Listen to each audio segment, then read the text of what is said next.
आर्थिक समीक्षा है क्या? ये आर्थिक समीक्षा एक वार्षिक रिपोर्ट होती है जिसको वित्त मंत्रालय द्वारा जारी करता है। कौन मंत्रालय? वित्त मंत्रालय। जैसे कि मैंने आपको बजट को पढ़ाया था, बजट की क्लास में आपने देखा कि एक क्या होता था कि पूरे वर्ष का लेखा जोखा, कि पूरे वर्ष में अपने पैसे को कहाँ खर्च करेंगे और कहाँ से कमाएंगे, ये क्या था? बजट। क्या था? बजट। आर्थिक समीक्षा भी वही सेम टू सेम चीज होता है, लेकिन आर्थिक समीक्षा में यह होता है कि हम एक आकलन करते हैं पूरे वर्ष भर का, कि हमारे जो प्रतिरूप वर्तमान में चल रहा है, हमने पिछले वर्ष में क्या क्या कार्य किया, इस पिछले वर्ष के अनुसार अगले नेक्स्ट वर्ष में, जैसे हमने 2025 में जो जो कार्य किए हैं, उस अनुसार 2026 में हमारे देश के साथ क्या हो सकता है। जैसे हमारे देश की शिक्षा की स्थिति कैसी रहेगी, हमारे देश में रक्षा मंत्रालय कैसा रहेगा, कृषि की स्थिति क्या रहेगी, सेवा क्षेत्र क्या रहेगा, निवेश कैसा रहेगा, उद्योग कैसा रहेगा, निवेश कैसा रहेगा आपका, पर्यावरण जलवायु कैसा रहेगा, शिक्षा स्वास्थ्य कैसा रहेगा आपका, ग्रामीण विकास कैसा रहेगा, एआई क्या स्थिति रहेगी, राजकोषीय विकास कैसा रहेगा, मौद्रिक प्रबंधन कैसा रहेगा, वायु क्षेत्र में हम क्या करेंगे, वैश्विक स्थिति में हम क्या रहेंगे, इन सब चीजों का आकलन करेंगे 2026 में। और आधार क्या रहेगा? 2025। यानी 2025 में हमने जो विकास किया है उसी अनुसार आकलन करेंगे 2026 में। शायद आप लोग समझ पा रहे हो। आर्थिक समीक्षा का शाब्दिक अर्थ आप ये शब्द अपने अर्थ में समझिए कि आप वर्तमान देख करके भविष्य का पता लगाना। जैसे उत्तर कहते हैं कि कहावत है, हो नहा बिरवान के हो चिकने पाल। यानी अगर जिस गांव लोग कहते हैं कि तुम्हारा लक्षण तो ना देखा तो कुछ कई बउआ, सुने नहीं सुने, इसका अर्थ क्या होता है कि वर्तमान स्थिति को देखकर क्या करना है, फ्यूचर के बारे में अनुमान लगाना है। ये अर्थ तो इसका ना, तो वर्तमान स्थिति देखनी है। तो वर्तमान स्थिति देखेंगे हम 2025 में हमारी स्थिति क्या थी, सेवा क्षेत्र में हम कैसा रहे, अगर सेवा क्षेत्र में अच्छा रहे 2026 में भी अच्छा करेंगे। मेरी बात समझ पा रहे हैं? यानी वर्तमान स्थिति को देखकर भविष्य के बारे में एक अनुमान लगाना। किस क्षेत्र में? आर्थिक क्षेत्र में। किस क्षेत्र में? आर्थिक क्षेत्र। इतनी बात समझ आ गई आपको? बजट क्या होता है? आने वाले वर्षों का लेखा जोखा रखेंगे हम, कि आने वाले इसका वर्तमान से कोई मतलब नहीं है, पास्ट से कोई मतलब, बजट का पास्ट से कोई मतलब नहीं होता। सिर्फ ये मतलब होता है कि हम फ्यूचर में कितना पैसा खत्म करेंगे और कितना हम लेंगे, किस क्षेत्र में कितना मुझे इन्वेस्ट करना है, ये हमारा होता है बजट, जिसका हमारा पास्ट से कोई मतलब नहीं होता। और आर्थिक समीक्षा क्या होता है? आर्थिक समीक्षा पिछले वर्ष के आधार पर बनाया जाता है। हमने पिछले वर्ष, इसका नाम ही है समीक्षा, समीक्षा इसका नाम ही है। तो ये आर्थिक समीक्षा है, पिछले वर्ष का जिन जिन क्षेत्रों में हमने जैसा कार्य किया है उसी अनुसार अगले वर्ष में यानी 2026 में हम इस क्षेत्र में क्या क्या कार्य करेंगे, वो होती है आर्थिक समीक्षा। आप लोग मेरी बात समझना नहीं सुन रहे? इसका अर्थ समझ आया कि आर्थिक समीक्षा और बजट में क्या अंतर होता है? आर्थिक समीक्षा में पूर्व का भी ध्यान रखा जाता है और बजट में पूर्व का कोई ध्यान नहीं रखा। आर्थिक समीक्षा एक अनुमान है कि ऐसा रहेगा, किस आधार पे? पास्ट के आधार पे, यानी जो हमने किया उस आधार पे गेस करेंगे ऐसा रहेगा। बजट क्या है? बजट का अनुमान मन कुछ नहीं रहता, हम गेस कर देते हैं इतना पैसा खत्म करेंगे, इन क्षेत्रों में इतना पैसा इन्वेस्ट करेंगे। ये क्या होता है? बजट। अब देखते हैं आर्थिक समीक्षा होती क्या चीज है, हम इस पे चलते हैं। ठीक है, सबसे पहला क्वेश्चन आता है इसे पेश कौन करेगा? वही वित्त मंत्रालय पेश करेगा। कौन पद करेगा? वित्त मंत्रालय। पेश करने वाला है निर्मला सीतारमण। कौन भैया? निर्मला सीतारमण। लेकिन इसको बजट को पेश करने में सबसे बड़ी भूमिका निभाते हैं मुख्य आर्थिक सलाहकार। कौन निभाते हैं? मुख्य आर्थिक सलाहकार, जो वर्तमान में है वी अनंत नागेश्वरन। कौन है? वी अनंत नागेश्वरन। सबसे पहले 1951, 1950-51 में पहला सर्वेक्षण पेश हुआ था। 1964 के बाद, 1964 के बाद बजट के एक दिन पहले ही आर्थिक समीक्षा पेश कर दी जाती है। यानी बजट जिस दिन पेश होगा उसके एक दिन पहले ही कौन पेश होता है? आर्थिक समीक्षा। 1964 से। कब से? 1964 से। बजट होता क्या है?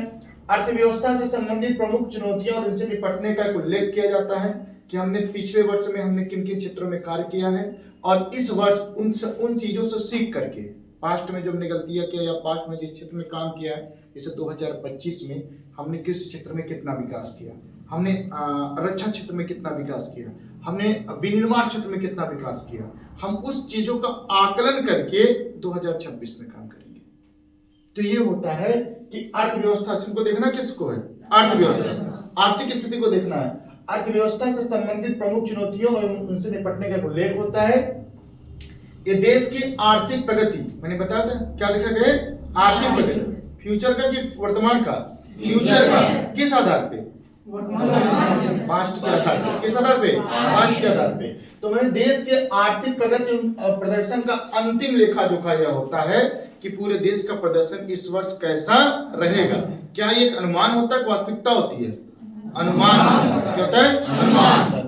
अगला होता है आपका कि मुख्य आर्थिक सलाहकार के द्वारा प्रस्तुत किया, के सहायता से प्रस्तुत किया जाता है, और ये भी अनंत नागेश्वरन है। इस समय 1964 से बजट को प्रत्येक बजट के एक दिन पहले इसको पेश किया जाता है, और पहला सर्वेक्षण 1950-1951। अब देखिए कुछ प्रमुख बातें जहां से एग्जामिनेशन में सबसे ज्यादा क्वेश्चन पूछता है।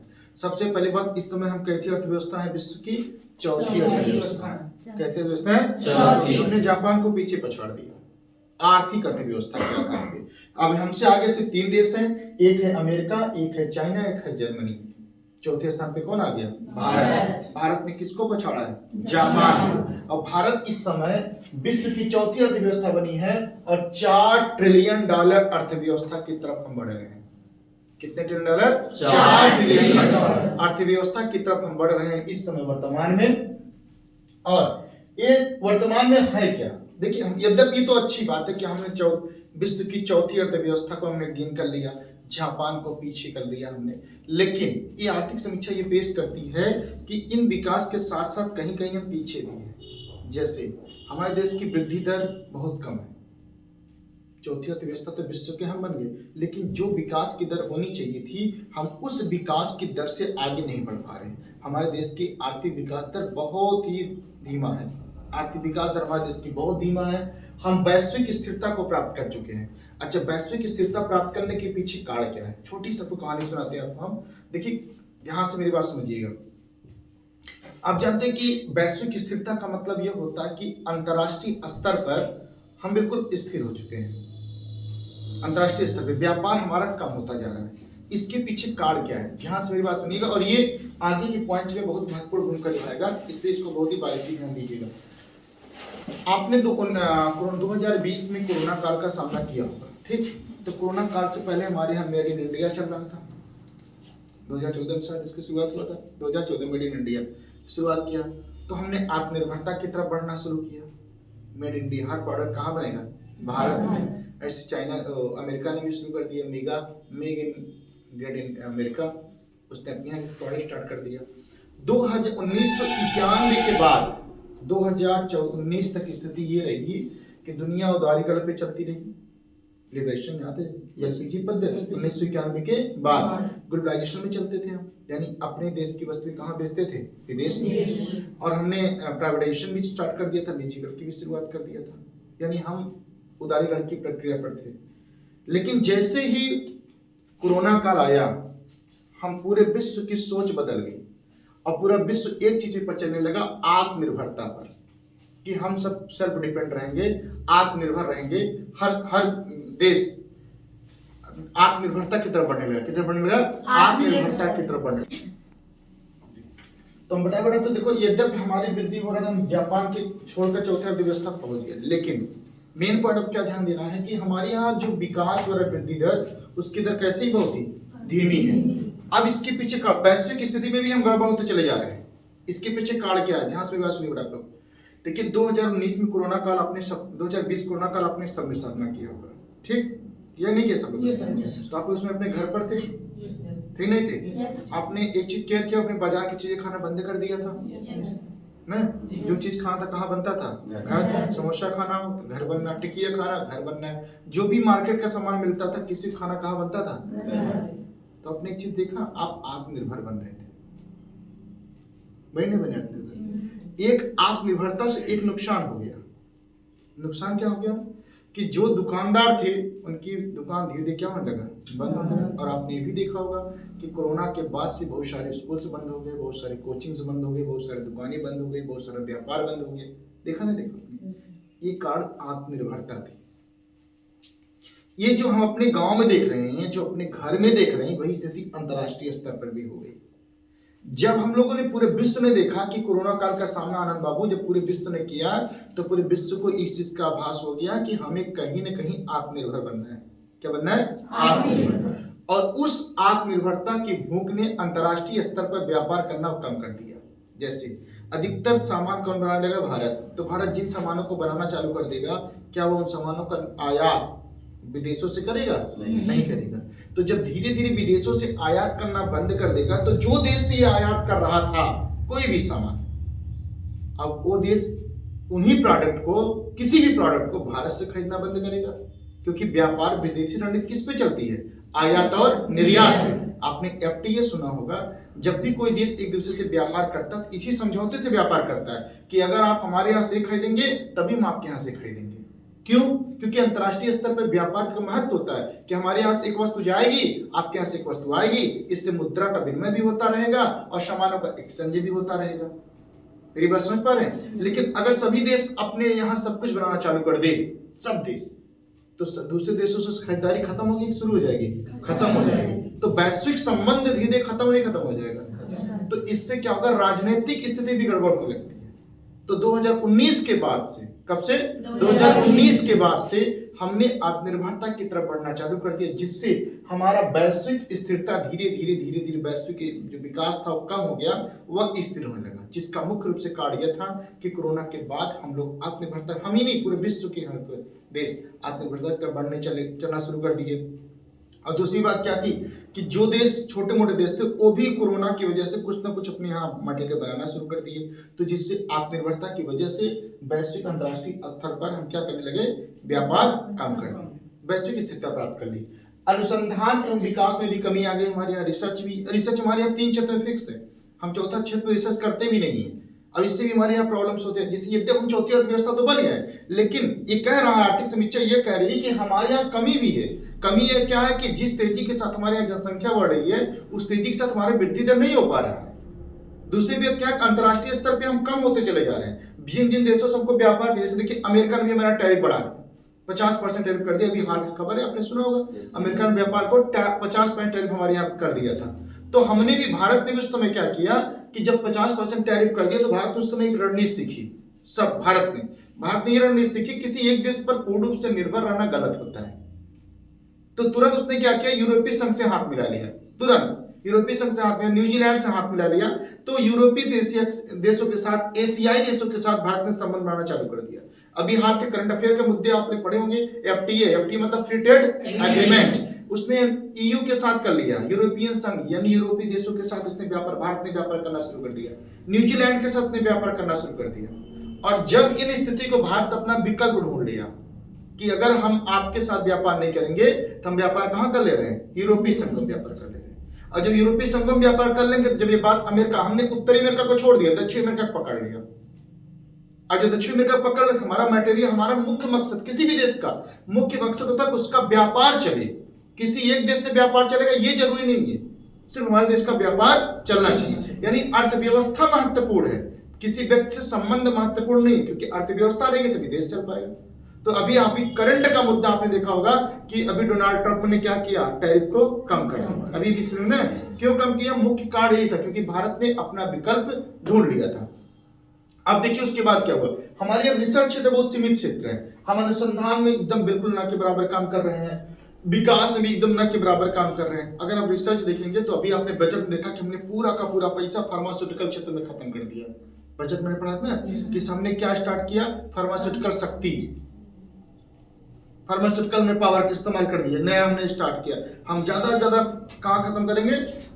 दवा के क्षेत्र। ये हमने सीखा कोरोना के बाद। दवा के क्षेत्र में ज्यादा, यानी अनुसंधान एक क्षेत्र में खत्म हो गया।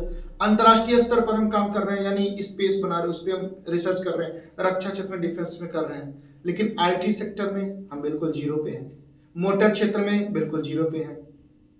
अन्य क्षेत्र में बिल्कुल जीरो पे चले जा रहे हैं। यार रिसर्च हमारा बिल्कुल सीमित क्षेत्र में है। 1 या 2 या 3 क्षेत्र में रिसर्च कर, चौथे क्षेत्र में रिसर्च कर ही नहीं पा रहे हैं। तो इससे हमें रिसर्च में हम नीचे चले जा रहे हैं। जबकि अन्य देश, जापान हो गया, अमेरिका हो गया, जी आपने सुना होगा कि अमेरिका सबसे बड़ा विरोधी अमेरिका का चीन है, लेकिन अमेरिका कितनी हिम्मत नहीं पड़ पाई कि चीन का टैरिफ बढ़ा सके, और भारत को उसका टैरिफ बढ़ा दिया, 50% कर दिया। क्यों? क्योंकि लोग दबाते किसको है? जो कमजोर होता है उसी दबाते हैं। अब सोचिए कि इतना बड़ा दुश्मन चाइना है अमेरिका का, लेकिन फिर भी उसका टैरिफ नहीं बढ़ा पाए। क्यों नहीं बढ़ा पाए? क्योंकि जिस दिन चाइना के पास कुछ ऐसे मटेरियल हैं जिसको अमेरिका भी खरीदता है, जिस दिन अमेरिका ने उसको देना बंद कर दिया, इससे उस दिन आप पढ़ाए थे, बजट पढ़ाए थे, दुर्लभ वस्तुओं के लिए हमने कॉरिडोर बनाया था, उड़ीसा चले गए हम, याद है, भूल गए? हमने उसका कॉरिडोर बनाया था। क्यों? क्योंकि वो दुर्लभ वस्तुएं जो यहाँ आप देख रहे हैं उड़ीसा में पाया गया था, अन्य स्थानों में पाया गया था, वो वस्तुएं चाइना में पर्याप्त मात्रा में पाई जाती हैं और उन वस्तुओं की अत्यधिक आवश्यकता अंतर्राष्ट्रीय स्तर पर होती है।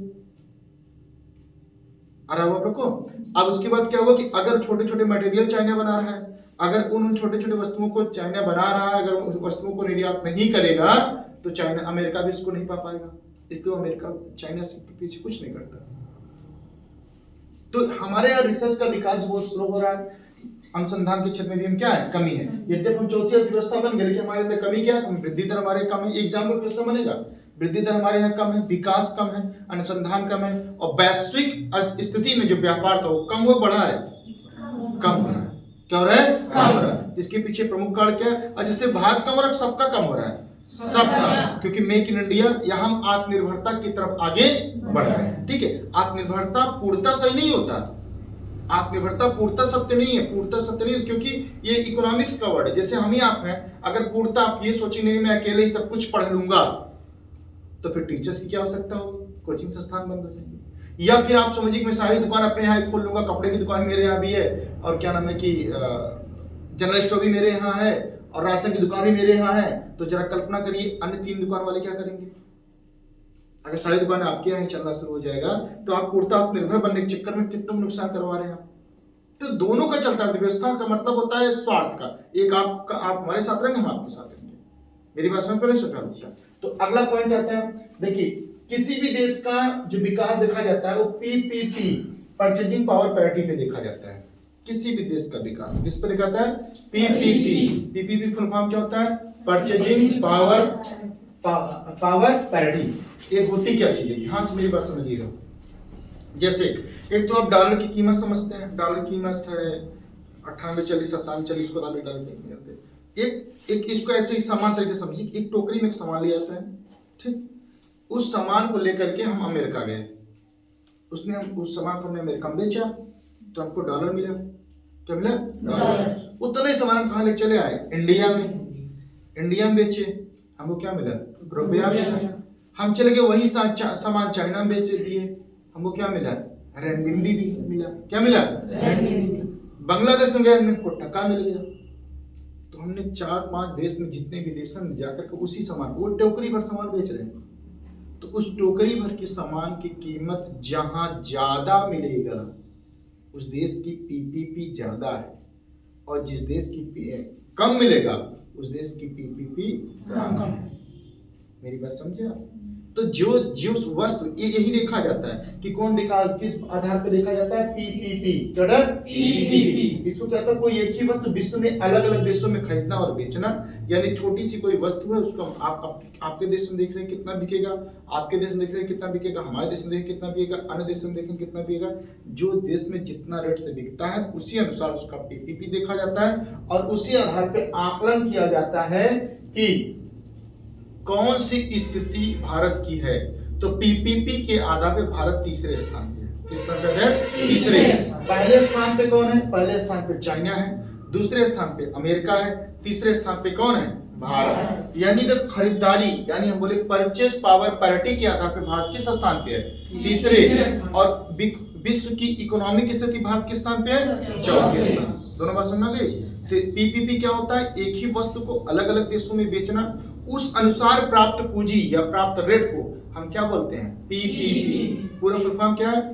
Purchasing power parity. फिर सुनिए, परचेजिंग पावर पैरिटी। इसके आधार पर आकलन ये किया जाता है कि टोटल पूंजी कितना मिला हुआ है, और उस वस्तु को किस रेट से अलग अलग देशों में खरीदा और बेचा जाता है, उसे बोलेंगे पीपीपी। कंफर्म हो गया ना? अच्छा, भारत किस स्थान पे है? तीसरे स्थान। किस स्थान पे है? तीसरे। पीपीपी का आधार भारत किस स्थान पे है? तीसरे स्थान। अगला पॉइंट क्या, दोनों बात समझ आ गई है ना? ये आपके क्वेश्चन एक क्वेश्चन यहाँ बन जाएगा। मुख्य तथ्य से अर्थव्यवस्था का आधार पे किसको पछाड़ा है, और पीपीपी का आधार भारत किस स्थान पे है? तीसरे। पीपीपी क्या होता है? कन्फर्म समझ गया आप ना? ठीक है।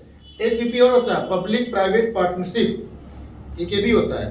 व्यक्तिगत, सार्वजनिक और निजी संबंध जो होता है जब कोई भी भारत में चलता है पीपीपी मॉडल, लेकिन अंतरराष्ट्रीय स्तर पे हम देखते हैं तो पीपीपी फुल फॉर्म क्या होता है? Purchasing power पाइवरिटी। कंफर्म है ना?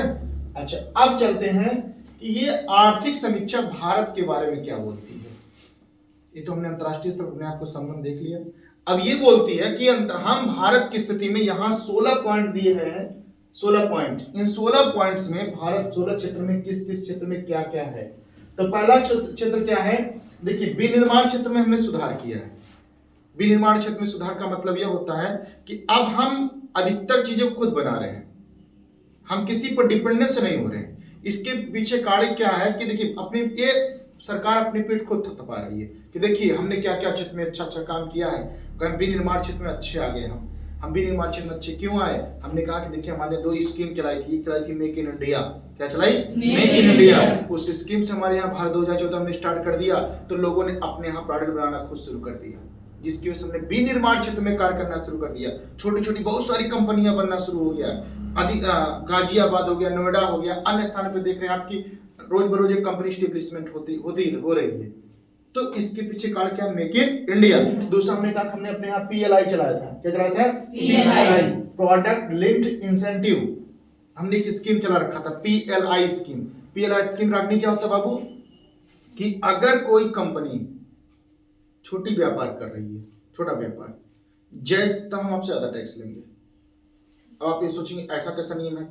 हम कम व्यापार कर रहे हैं, जैसे मान लीजिए हमने 100 रुपए का व्यापार किया, 100 रुपए का व्यापार, ठीक, तो सरकार बोलती है मैं तुमसे 50% ब्याज दूंगा। यानी 100 में कितना देना पड़ा? 50। अब आपने यही व्यापार 500 कर दिया तो हमने कहा तुमसे मात्र 30% लेंगे, यानी कितना लेंगे? 150। आपने कहा ये हम व्यापार 1000 का ले रहे हैं, हमने कहा चलो तुम मात्र मुझे 20% दो, 200 रुपया। आपने कहा सर यही मैं व्यापार 5000 कर दे रहा हूँ, हमने कहा मात्र 10% दो, 500। आपने कहा सर 1 लाख कर दे रहे हैं, हमने कहा मात्र 1% दो, 1000। तो आपने कहा सर तो गलत कर रहे हैं भाई, कम कमाने वाले से कम ब्याज लेना चाहिए था, ज्यादा कमाने वाले से ज्यादा ब्याज लेना चाहिए था। ऐसा अलाउद्दीन खिलजी भी करता था। लेकिन ये ऐसा रणनीति क्यों हमने अपना लिया?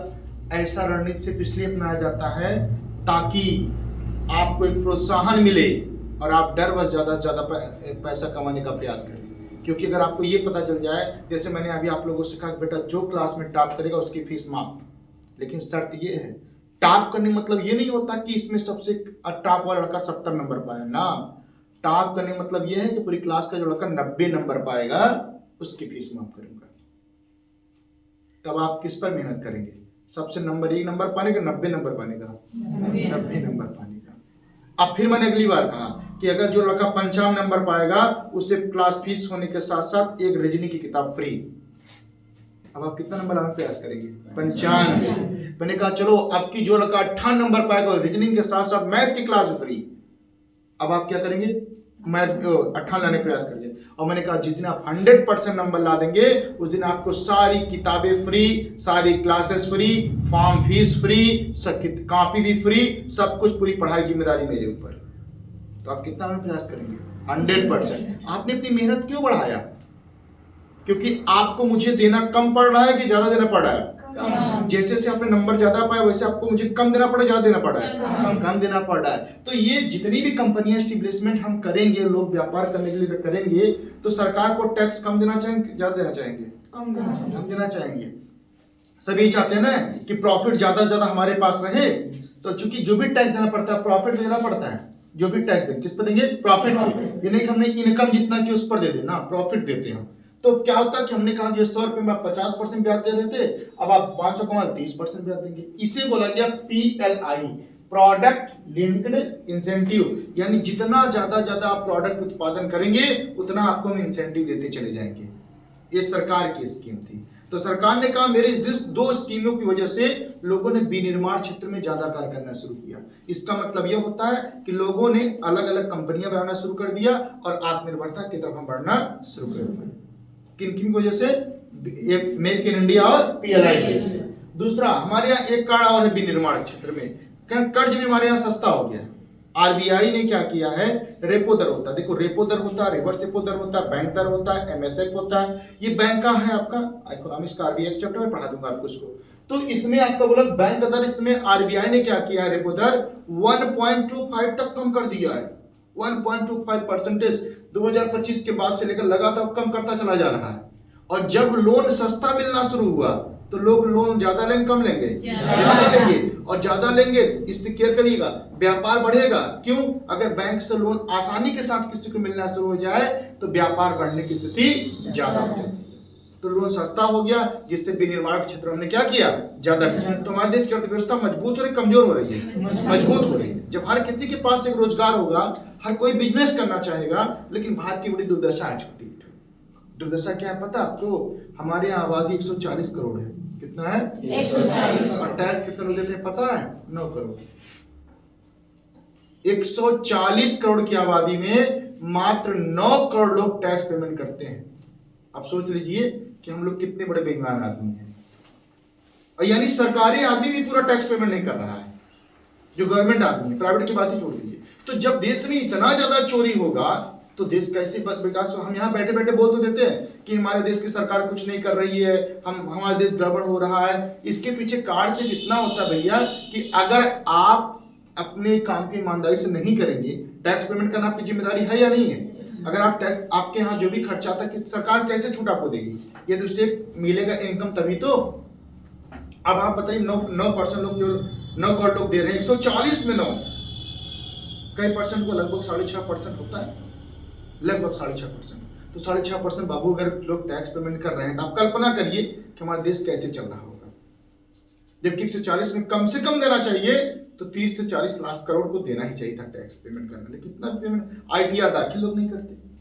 अभी आगे इसको पढ़ेंगे आप। तीसरा कार्य क्या है? अच्छा, ये सरकार ने अपनी पेट फिर थपा दी। क्या बोला कि हमने जीएसटी की दर कम कर दी है।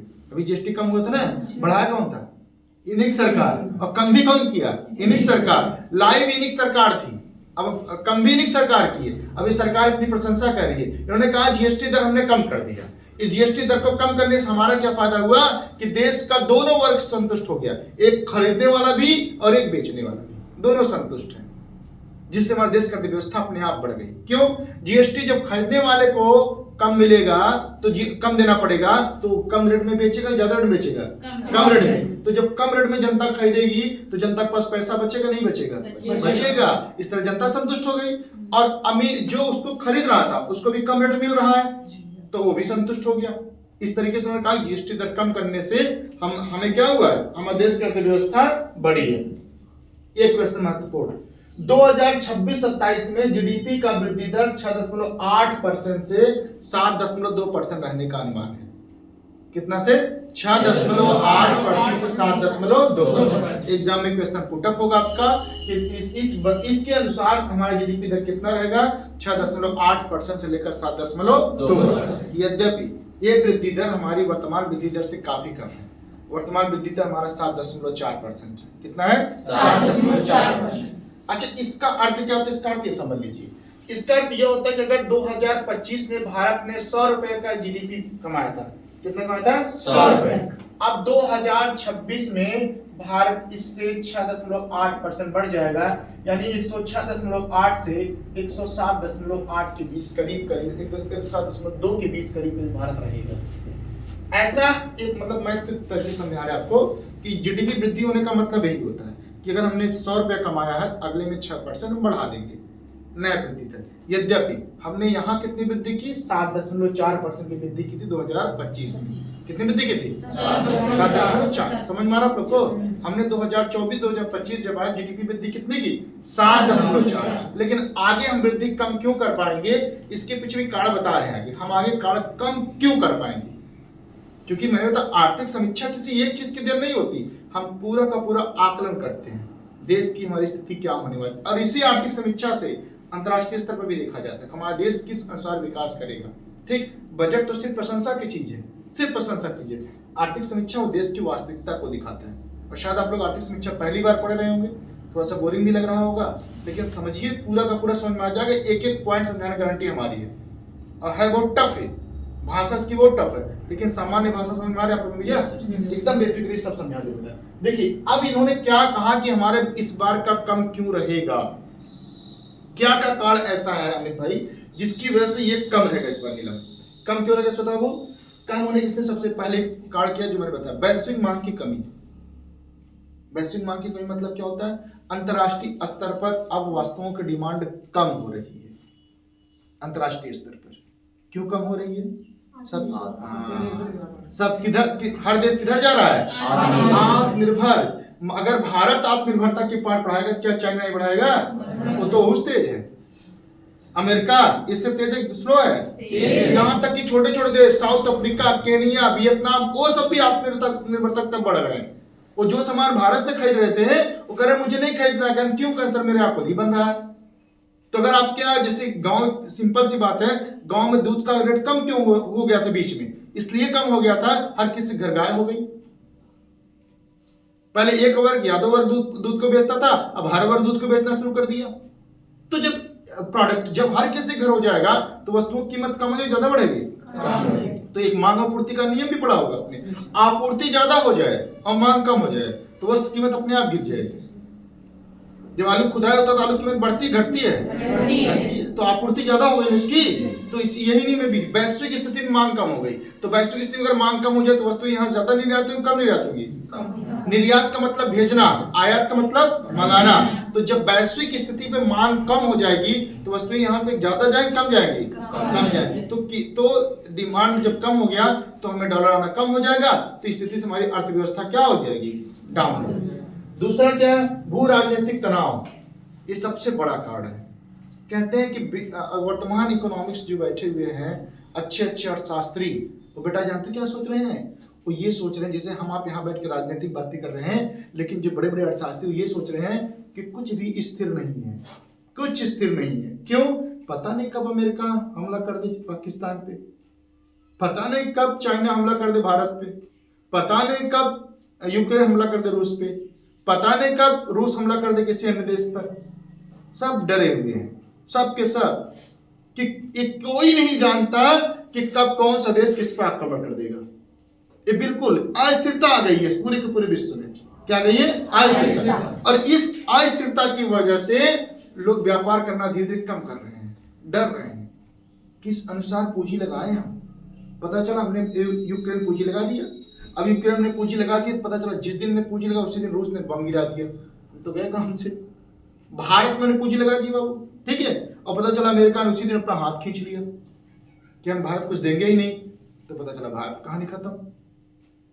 तो अंतरराष्ट्रीय स्तर पर भी एकदम भू राजनीतिक दबाव पड़ा हुआ है, तनाव चल रहा है। कोई देश किसी से विवाद उत्पन्न कर सकता है, जिसकी वजह से कोई भी देश होता, चाहे भारत ही क्यों ना हो, इसको अंतरराष्ट्रीय व्यापार करने में अत्यधिक दुविधा का सामना करना पड़ रहा है। मेरी बात समझ पा रहे? दूसरा कार्ड क्या हो गया? भू राजनीतिक तनाव। भू राजनीतिक तनाव का मतलब समझे ना, कि किसी भी देश की आपस में इस समय अच्छी स्थिति नहीं है। हम ये नहीं कर सकते, हमारा परम मित्र है रूस, और वही डोनाल्ड ट्रंप जी हैं, जिसका प्रचार करने मोदी जी भी गए थे वोट मांगने के लिए।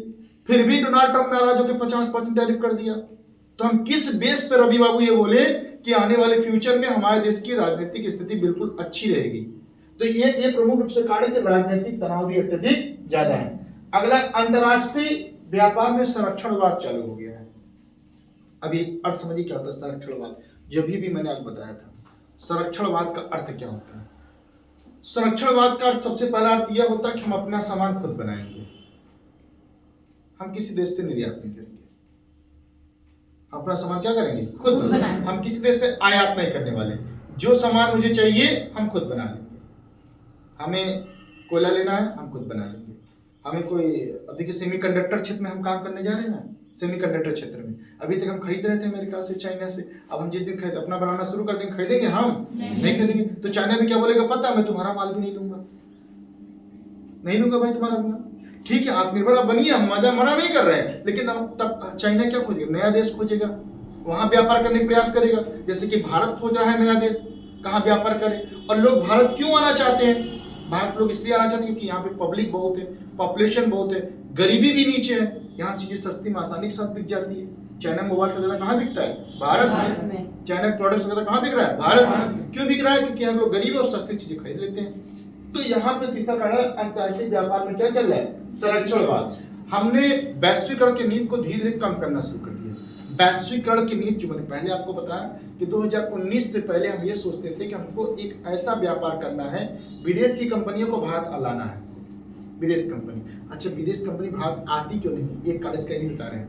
भारत न आने का सबसे बड़ा कारण है कि यहाँ पे कास्ट हर चीज की बहुत ज्यादा लगती है, हर चीज की। जैसे उदाहरण आपको दे रहे हैं, अगर ये कंपनी किसी को स्टेब्लिश करना हुआ, भारत में उसका कीमत उसको 100 रुपए लगाना पड़ेगा, अमेरिका में उसको लगाना पड़ेगा 80 रुपए, अगर वो चीन चला जाए उसे 60 रुपए लगाना पड़ेगा, साउथ अफ्रीका चला जाए उसे 40 रुपए लगाना पड़ेगा।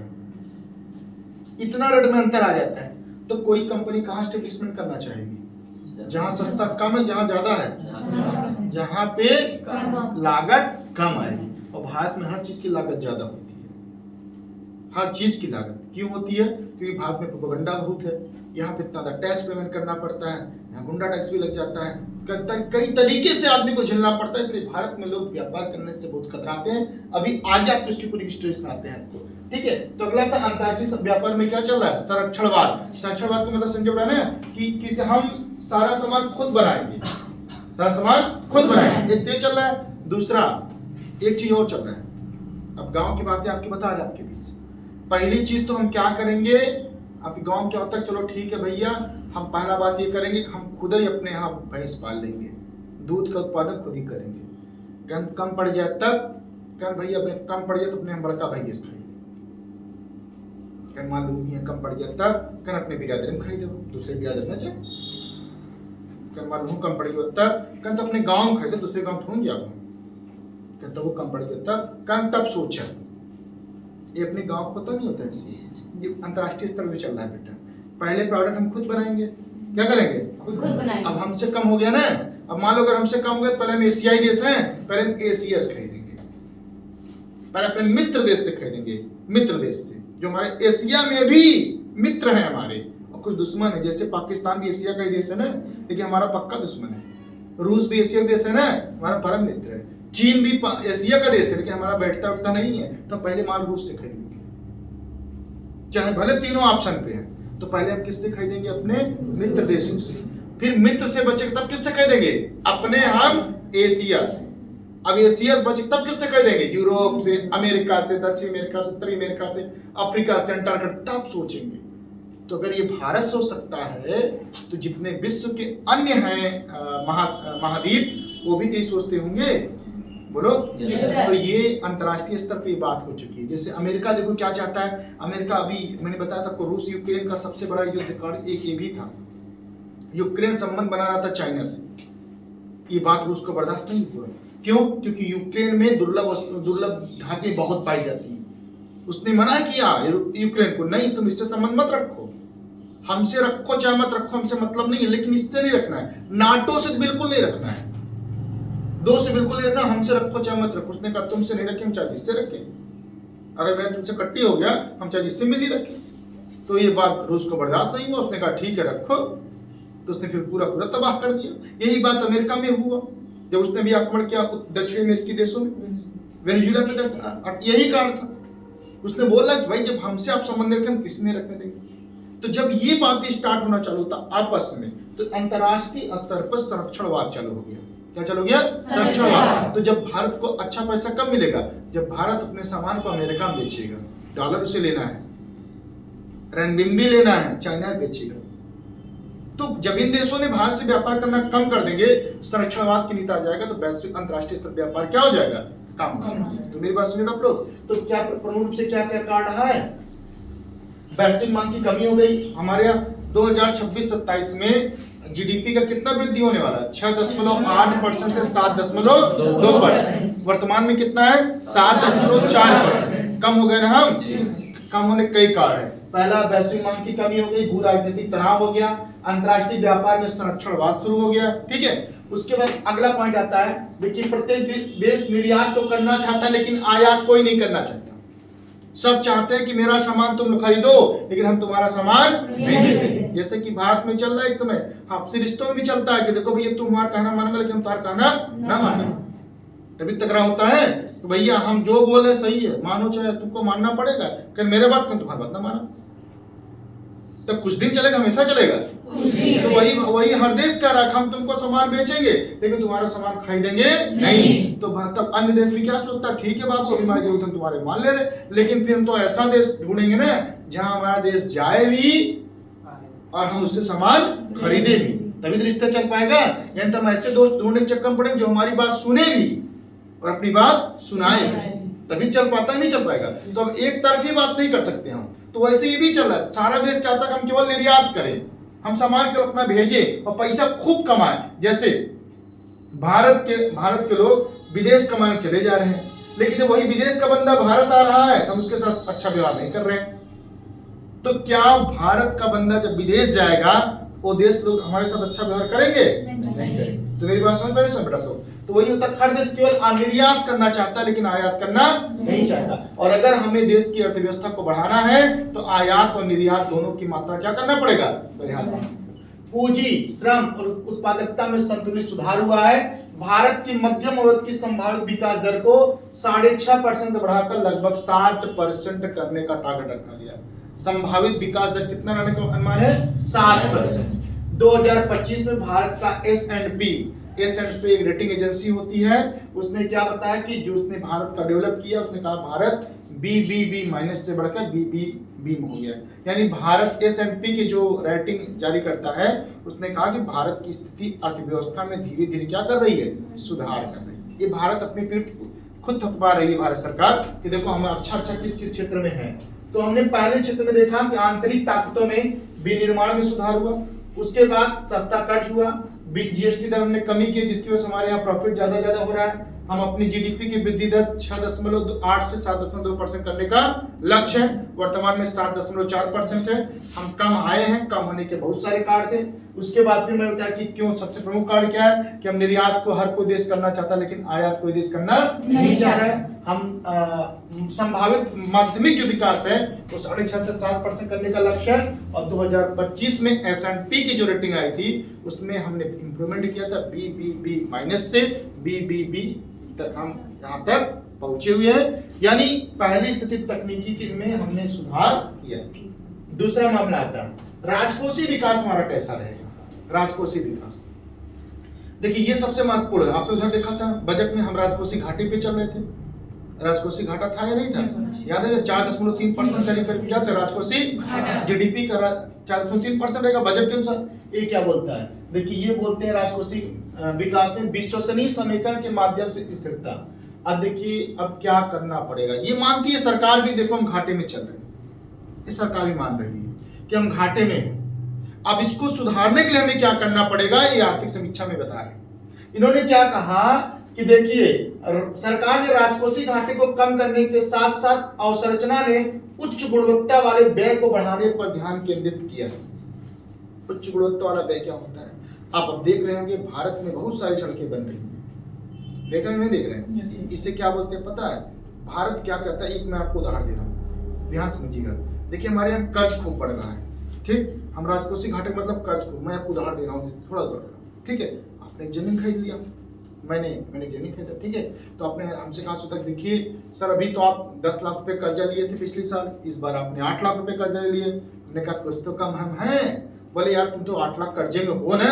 हमने कहा बताया हमने क्या किया 8 लाख में? बताइए। हमने कहा हमने जमीन ले लिया है 2 ठो। क्या उसके बाद मैंने कहा सोना भी हमने खरीद लिया है। हम 8 लाख कर्ज में हैं लेकिन लिए क्या है? जमीन, और क्या लिए हैं? सोना हमने लेकर के रख लिया है। तो कहते तो ठीक है अब लिए हैं, अभी हमने अच्छा किया, अभी हमने काम और किया। हमने कहा 8 लाख रुपए कर्जे में हो, फिर क्या किया? हमने समोसा खाए खत्म कर दी। कौन अच्छा किया? जमीन। भारत यही कह रहा है कि आप इसमें इन्वेस्ट करो। क्यों? क्योंकि लॉन्ग टर्म पैसा देने वाले हैं। सड़क एक बार बनेगी, टोल टैक्स जीवन भर देना पड़ेगा। टोल टैक्स एक बार देना पड़ता, हमेशा जितनी बार जाओ उतनी बार दो, केवल एक बार दो, जितनी बार जाओगे उतनी बार। हमने रेल के ट्रेनें बिछा दिया, एक बार यात्रा करें केवल जीवन में एक बार पैसे तो हमेशा देते रहोगे, हमेशा देते रहोगे। ठीक, हमने क्या किया कि बड़ी बड़ी कंपनियां एस्टेब्लिशमेंट कर दिया, एक बार कंपनी टैक्स देके जीवन भर देंगी।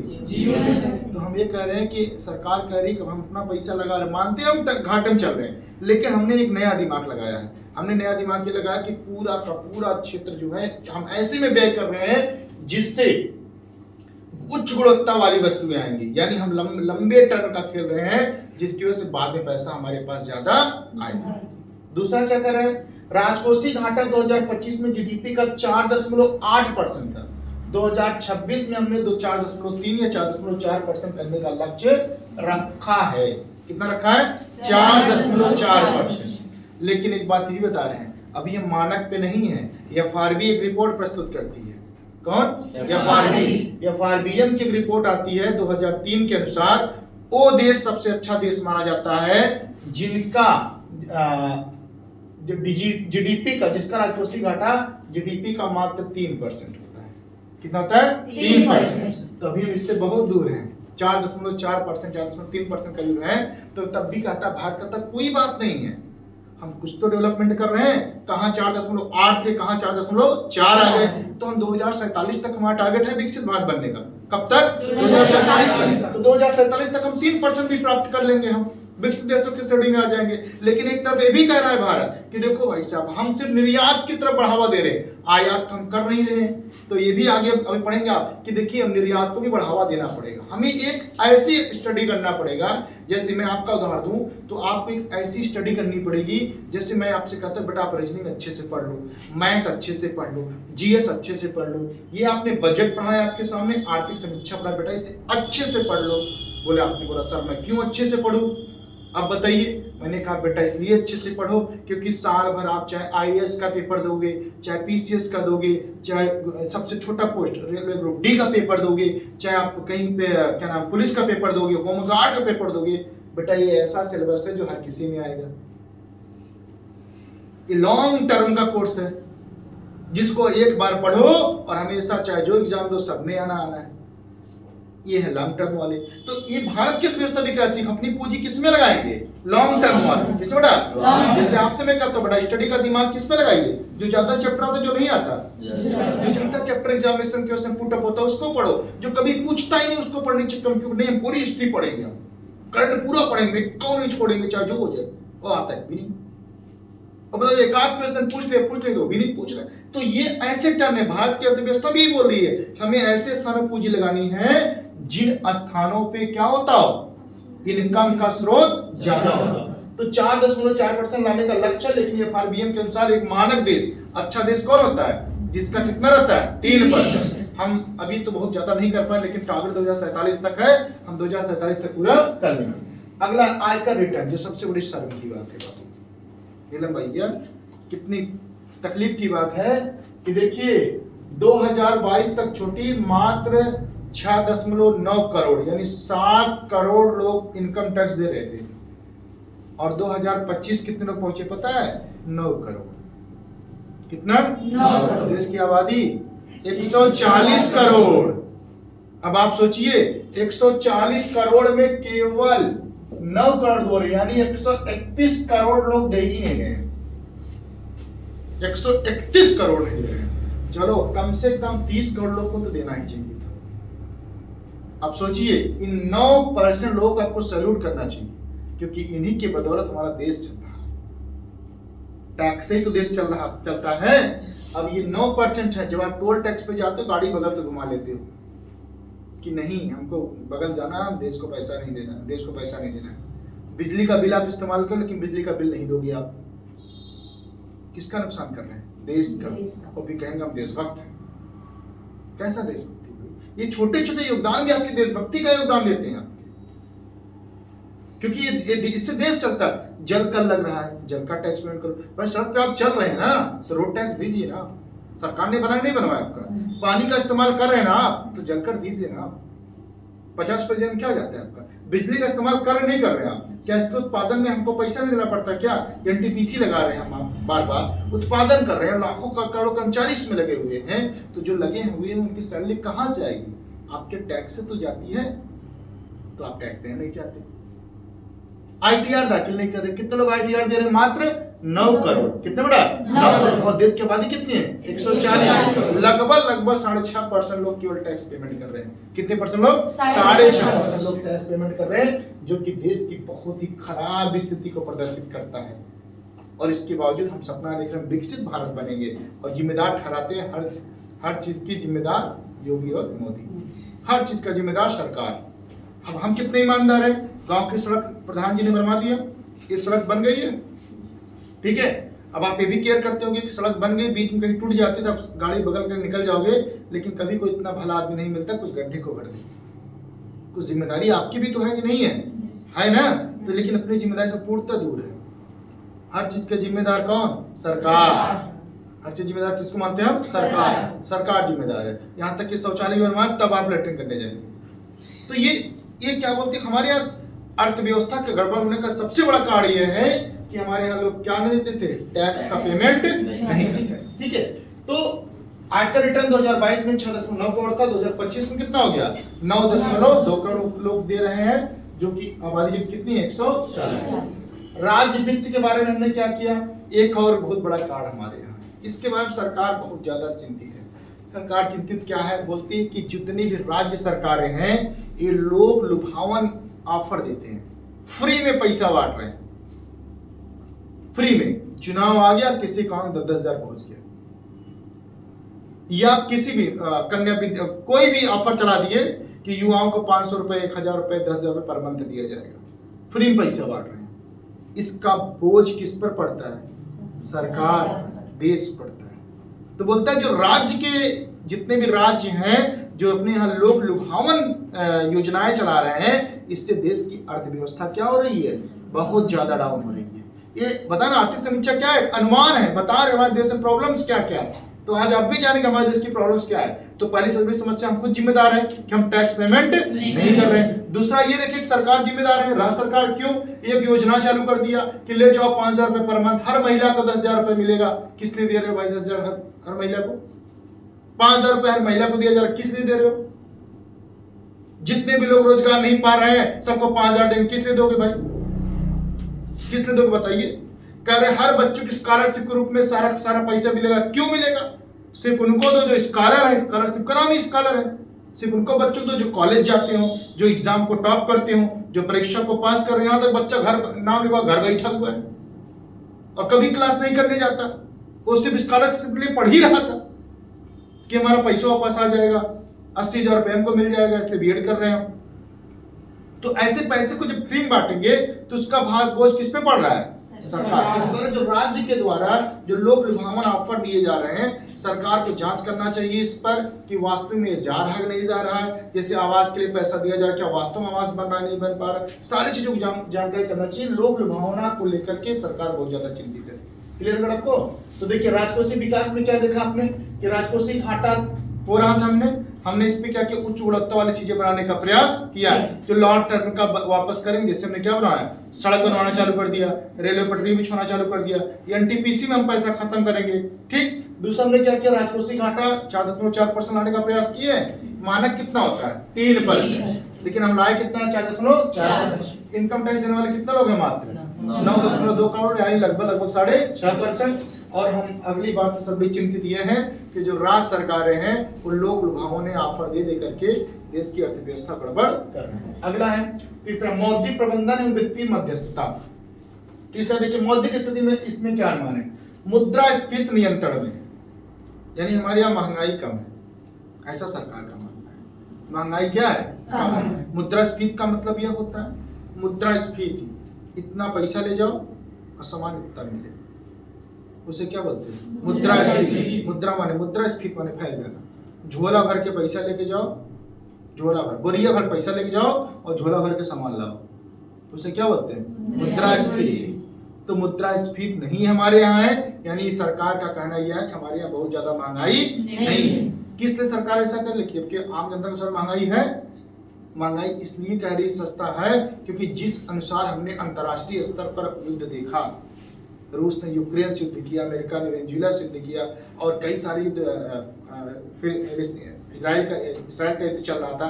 जिस तरह अंतर्राष्ट्रीय स्तर पर लगातार युद्ध चल रहा है, उससे तो महंगाई बहुत ज्यादा बढ़ जानी चाहिए थी। जैसे कि पाकिस्तान बढ़ा, दूध 400 लीटर रुपए बिका, भारत में ऐसी स्थिति नहीं आई ना। तो इन्होंने कहा कि भारत में महंगाई क्या है? नियंत्रित।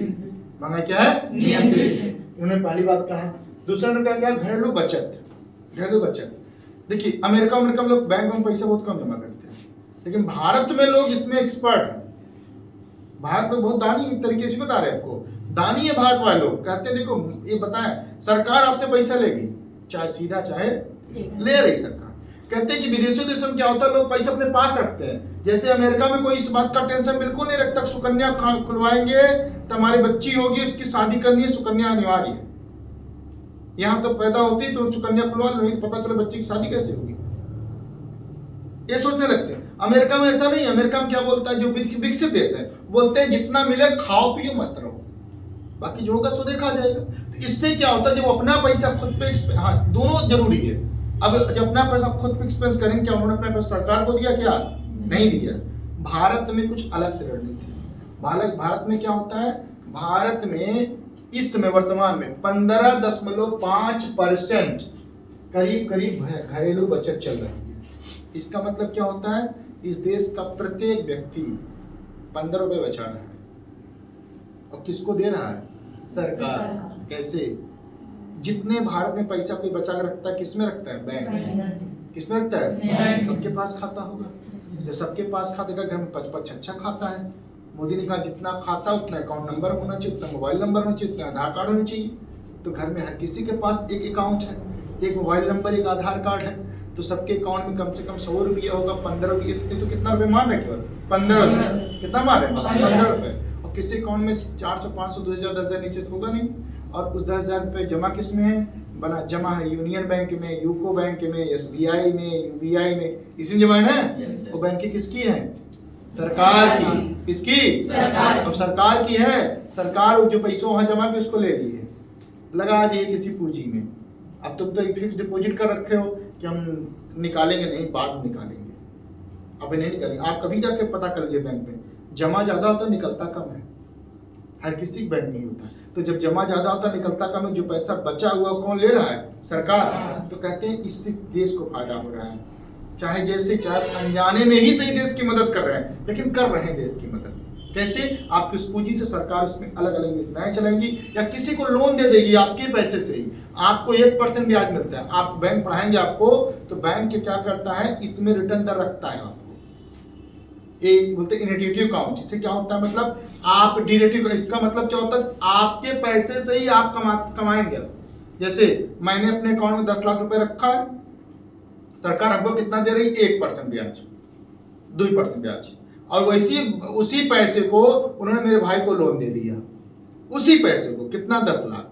पैसा मेरा है, मैं अपने भाई को दे सकता था, लेकिन मैं, वो भाई पे भरोसा नहीं है मेरे को, मैं नहीं दिया भाई को। मैंने किस पे भरोसा किया, बैंक पे। बैंक ने कहा बेटा हमको ऐसे ही तकरार चाहिए, ताकि आप आपस में झगड़ा करते रहो, बैंक मुझे पैसा मुझे दो, मैं तुम्हारे भाई को ही दूंगा। भाई कितना दे रहा हूँ, 10 लाख। अब कई % ब्याज पे, 13% ब्याज पे। कई % ब्याज पे, 13% ब्याज पे। और तुम्हें कितना दूंगा, 2%। और तुम्हारे भाई कितना दूंगा, 13%। तुम्हारे भाई से मैंने कितना कमाया, 11%। हो सकता है तुम्हारा भाई बाद में तुम्हें से मांग के जमा करे, तब तुम फिर मेरे पास आओगे, बोलो मेरा पैसा निकालो, तो अपने ले जाओ बाबू, आज के बाद मैं तुम्हें 0% ब्याज दूंगा। लेकिन जब तुम्हारा भाई जमा करने है तो उसमें फिर 13% लूंगा, और अगर उसने पहले जमा कर दिया तो उसका हम एक्स्ट्रा चार्ज काट ले लेंगे, लेकिन लेंगे जरूर। तो कई तरीके से आपके द्वारा जमा किया गया पैसे से देश को फायदा हो रहा। तो इसमें यही कह रहा है कि हमारे यहाँ जो बचत की बढ़ा हुआ है, कितना % बढ़ा हुआ है, 15.2%। कितना बढ़ा, 15.2%। और एक बात बताएं, लोग SIP कराने लगे हैं खूब। SIP एक स्कीम होती है जिसमें आपकी पूंजी से, हम लोग गवर्नमेंट सरकारी कर्मचारी है ना, जिस दिन ज्वाइन किए उस दिन SIP चालू उसी दिन। हम नहीं करें तो भी सरकार कर दे रही है। तो अब SIP लगने के बाद क्या होता है कि SIP करीब 7 गुना बढ़ गया है। कितना गुना बढ़ा है, 7 गुना बढ़ गया है SIP। ठीक है, अगला क्या है, पूंजी की उच्च लागत एक बड़ी समस्या है। मैंने बताया देखिए भारत में ये बहुत बड़ी समस्या है कि यहाँ लोग व्यापार करना क्यों नहीं चाह रहे। व्यापार इसलिए नहीं करना चाह रहे हैं क्योंकि यहाँ पर किसी वस्तु का लागत अत्यधिक ज्यादा होता है, इसलिए लोग यहाँ व्यापार करना कम चाहते हैं। मैंने अभी भी बताया था आपको, देखिए अगर कोई व्यक्ति भारत में कंपनी स्टेब्लिशमेंट कर चुका है और अपनी दूसरी कंपनी भारत में स्टेब्लिशमेंट करना चाहे तो उसे 100 रुपए देना पड़ेगा। अगर वही अमेरिका में करता तो उसे 50 ही देना पड़ता है, चाइना में उसे 60 रुपए देना पड़ रहा है। तो भारत में लोग क्यों आना चाहेंगे, यहाँ पे किसी भी पूंजी को करने में, किसी व्यापार करने में क्या होता है, ज्यादा समस्या का सामना करना पड़ता है। कारण उसका क्या है कि यहाँ पर बहुत सारे विभाग हैं जिसमें आपको जाकर के परमिशन लेना पड़ता है, बिजली की दर यहाँ मांगी होती है, उसके बाद क्या नाम है कि जमीन भी यहाँ मांगी होती है। तो हर चीज यहाँ मांगी होने की वजह से अभी मैंने बताया, देखो बजट में एक नया नीति प्लग एंड प्ले, याद है आपको, हमने बजट बताया था प्लग एंड प्ले। हम एक नई रणनीति से बड़ा व्यापार अपने इसमें लाए थे, बजट में प्लग एंड प्ले की नीति अपना रहे हैं। प्लग एंड प्ले का मतलब सब कुछ बनाकर तुम्हें दे देंगे, आओ तुम केवल व्यापार। अब इससे व्यापारी बढ़ेंगे घटेंगे? बढ़ेंगे। लेकिन अभी फ्यूचर में ऐसा सोचे, अभी 2025 में ऐसा नहीं हुआ है ना, तो 2025 को इसने देख के बताया कि हमारे यहाँ सबसे बड़ी समस्या ये है मौद्रिक प्रबंधन में कि यहाँ पे क्या होता है, उच्च लागत की एक बड़ी समस्या हमारे यहाँ है। अगला क्या बोला, इसके लिए क्या भारत को बचत घाटा अर्थव्यवस्था की तरफ से हट करके अधिशेष सृजक अर्थव्यवस्था बनना पड़ेगा। इसका मतलब क्या होता है कि जो भारत कहता है बार बार कि हम घाटे की अर्थव्यवस्था चले, बचा ज्यादा रहे, तो उसने कहा नहीं ऐसा मत करिए, अब आप अपने यहाँ बचाइए कम। अगर आपके पास इन्वेस्ट पैसा बच रहा है, आप तुरंत उसको इन्वेस्ट करिए, और इन्वेस्ट करके उसको आप किसी न किसी चीज को निर्यात करिए, किसी दूसरे देश में आप निर्यात करिए। जैसे अपने भारत में देखते हैं, आप कभी कहते हैं बनिया वर्ग गरीब नहीं होता। क्यों नहीं होता? क्योंकि अगर आपके पास 100 रुपये आ गए तो आप उसे दबा कर रख लोगे कि चलो घर में रखें, 100 रुपये जरूरत पड़ेगी। बनिया उसी चीज क्या करेगा, 100 रुपये में दुकान लगा देगा, तो कल उससे 105 कमाएगा, फिर 105 से 110 कमाएगा, और आपकी पूंजी 100 की 100 रह गई। तो कुछ दिन बाद आप देखिए दो पूंजियां होती हैं, इकोनॉमिस्ट कहता है दो पूंजी होती है, एक चल संपत्ति, एक होता है जो चल संपत्ति, यानी ऐसी संपत्ति होती है जो हमेशा पैसे पे पैसा बनाता रहता है, और कुछ पूंजी एनपीए हो जाती है, नॉन परफॉर्मिंग एसेट। एक परफॉर्मिंग एसेट होता है और एक नॉन परफॉर्मिंग एसेट होता है। जैसे आप लोग हमारे यहाँ फीस पेमेंट करते हो, ठीक, अगर आपने हमको 10,000 रुपया दिया और मैंने उसी 10,000 रुपये को प्रचार वचार में लगा दिया, अब अगर मैं उसी 10,000 से 20,000 कमा रहा हूँ, तो जो पूंजी आपने मुझे दिया उस पूंजी से मैं पूंजी बना नहीं बना रहा हूँ, तो ये बोलेगा परफॉर्मिंग एसेट्स। एक पूंजी और है आपके पास जिसको आपके पास रखा था 10,000 रुपये, और आपने उसे तकिए नीचे दबा कर रखा है, 10,000 रुपये 10,000 रुपये ही बना रह गया, पता चलेगा चूहा उठा लिया। तो इससे कम हो सकता है, कम भी होने की संभावना नहीं है, लेकिन एक कन्फर्म है कि हाँ महंगाई के हिसाब से उसका मूल्य कम हो जाएगा। कि हो सकता है 10,000 रुपये में कल एक साड़ी मिल जाती थी, आज नहीं मिल पा रही। तो यानी परफॉर्मिंग एसेट से लाना हमको, यही इनका कहना है कि हमको ऐसी चीजें लाना है जो क्या करें, निर्यात को बढ़ावा दें। क्या बढ़ा देगा? निर्यात। आईसीओआर भारत में बहुत ज्यादा है। आईसीओआर ये बहुत ही इंपॉर्टेंट क्वेश्चन है। आईसीओआर आपने नाम सुना होगा, आईसीओआर रिपोर्ट, आईसीओआर रिपोर्ट, और एग्जाम में क्वेश्चन पूछता है, लिखा था आईसीओआर, इतना सोच के आप छोड़ चल देते हो, ये क्या है? आईसीओआर एक रिपोर्ट है, इसका फुल फॉर्म है incremental capital output ratio. Bharat में बहुत कम है। भारत में क्या है पता आपको, जितना ज्यादा पूंजी लगाते चले जाते हैं, लाभ उतने कम होता चले जाता है। ये भारत का रेशियो। विदेशों में क्या है कि जितना ज्यादा पूंजी लगाते चले गए उतना ज्यादा लाभ होता चला गया। ये बात समझ पा रहे हैं? तो आप लोग कहाँ व्यापार करना चाहेंगे? जहाँ पूंजी लगाने से व्यापार बढ़ता है, जहाँ पूंजी लगाने से व्यापार घटता है। अच्छा, गांव में आप लोग रहने वाले एक चीज केयर किए होंगे, जो छोटी मोटी दुकानें गांव में हैं, वो दिन ब दिन अपने यहाँ सामान कम करते जा रहे हैं, ज्यादा करते जा रहे हैं। आप देखिए कम करते जा रहे हैं। गांव की अगर दुकानों को आप देखेंगे तो दुकानों जो छोटी छोटी दुकानें हैं, वो सामान को धीरे धीरे कम करते जा रहे हैं। जैसे अगर कल 100 रुपए का बिस्किट ला रहे थे, आज 50 रुपए ला रहे हैं। कारण जानते क्या है? क्योंकि गांव में उतनी मात्रा में बिक्री नहीं है। एक बहुत खूबसूरत सा शोरूम तुम्हारे गलवार बाजार में कहीं पे खोल दिया जाए ग्रामीणांचल में, तो पता चला 10 लाख की प्रॉपर्टी लगा रखे हैं, लेकिन पूंजी 10 लाख लगाने के बावजूद भी उनको लाभ नहीं मिल पा रहा था। तो अब धीरे धीरे व्यापार को कम कम ज्यादा करेंगे, लेकिन वही पूंजी अगर ऐसे क्षेत्र में लगा दिया जाए जहाँ 10 लाख में 20 लाख बन जाए, तो वहाँ पूंजी ज्यादा कम लगाएंगे। मेरी बात समझ में आ रही है? तो भारत की स्थिति क्या है? वही गांव वाली स्थिति है। आईसीपीओआर की रिपोर्ट बहुत कम है। यहाँ आप इन्वेस्टमेंट ज्यादा तो कर दे रहे हैं, लेकिन उस अनुपात में आपको लाभ नहीं मिल पा रहा है। तो आईसीओआर भारत में कम है, भारत में बहुत ज्यादा है। यानी इंक्रीमेंटल कैपिटल आउटपुट रेशियो कितना है? बहुत ज्यादा है। चौथा क्षेत्र चलते हैं, बाह्य क्षेत्र। बाह्य क्षेत्र में देखिए दीर्घकालीन ऋण क्या है। बाह्य क्षेत्र में हमने क्या काम किया है? व्यापार प्रदर्शन। व्यापार प्रदर्शन देखिए दो तरह का निर्यात होता है, एक सेवा का निर्यात, एक वस्तुओं का निर्यात। सेवा का निर्यात मतलब हमारे देश का इंजीनियर जाएगा दूसरे देश में, हमारे देश का डॉक्टर दूसरे देश में जाएगा, हमारे देश का वैज्ञानिक दूसरे देश में जाएगा। तो ये जो हमारे देश के डॉक्टर जा रहे हैं, वैज्ञानिक जा रहे हैं दूसरे देशों में, इनकी संख्या तो दिन ब दिन बढ़ती जा रही है। यानी हमारे देश का वेल एजुकेटेड डिपार्टमेंट दूसरे देश में जा रहा है। इसे हम सेवा क्षेत्र बोलते हैं। क्या बोलते हैं? सेवा। यानी सेवा क्षेत्र का हमारे देश में दूसरे देश में बहुत ज्यादा है, लेकिन वस्तु निर्यात में हम बहुत नीचे हैं। वस्तु निर्यात में, वस्तु निर्यात हमारे यहाँ क्या हो नहीं हो पा रहा है, वस्तु निर्यात नहीं हो पा रहा है। किस क्षेत्र में ज्यादा निर्यात कर रहे हैं? सेवा निर्यात। सेवा निर्यात बहुत तेजी के साथ कर रहे हैं, लेकिन वस्तु निर्यात उसकी तुलना में बहुत कम है। मात्र 6.4% वस्तुएं निर्यात कर रहे हैं। हमने बताया निर्यात क्यों नहीं हो पा रहा है, क्योंकि हर देश क्या बनना चाहता है? आत्मनिर्भर। क्या बेटा? आत्मनिर्भर। अगला है रणनीतिक समझौते। रणनीतिक समझौते मतलब ये होता है कि देखिए अभी अमेरिका ने हमारे साथ व्यापार करना बंद कर दिया, टैरिफ बढ़ा दिया। हमने किसके साथ समझौता कर लिया? यूरोपीय देशों के साथ। किससे बेटा? तो रणनीतिक समझौते हम कर रहे हैं। यूरोपीय देशों के साथ समझौता हमने कर लिया। हमने न्यूजीलैंड के साथ समझौता कर लिया। सिर्फ इसके पीछे का 22 क्षेत्र मतलब दूसरे क्षेत्रों से हम क्या क्या कर रहे हैं?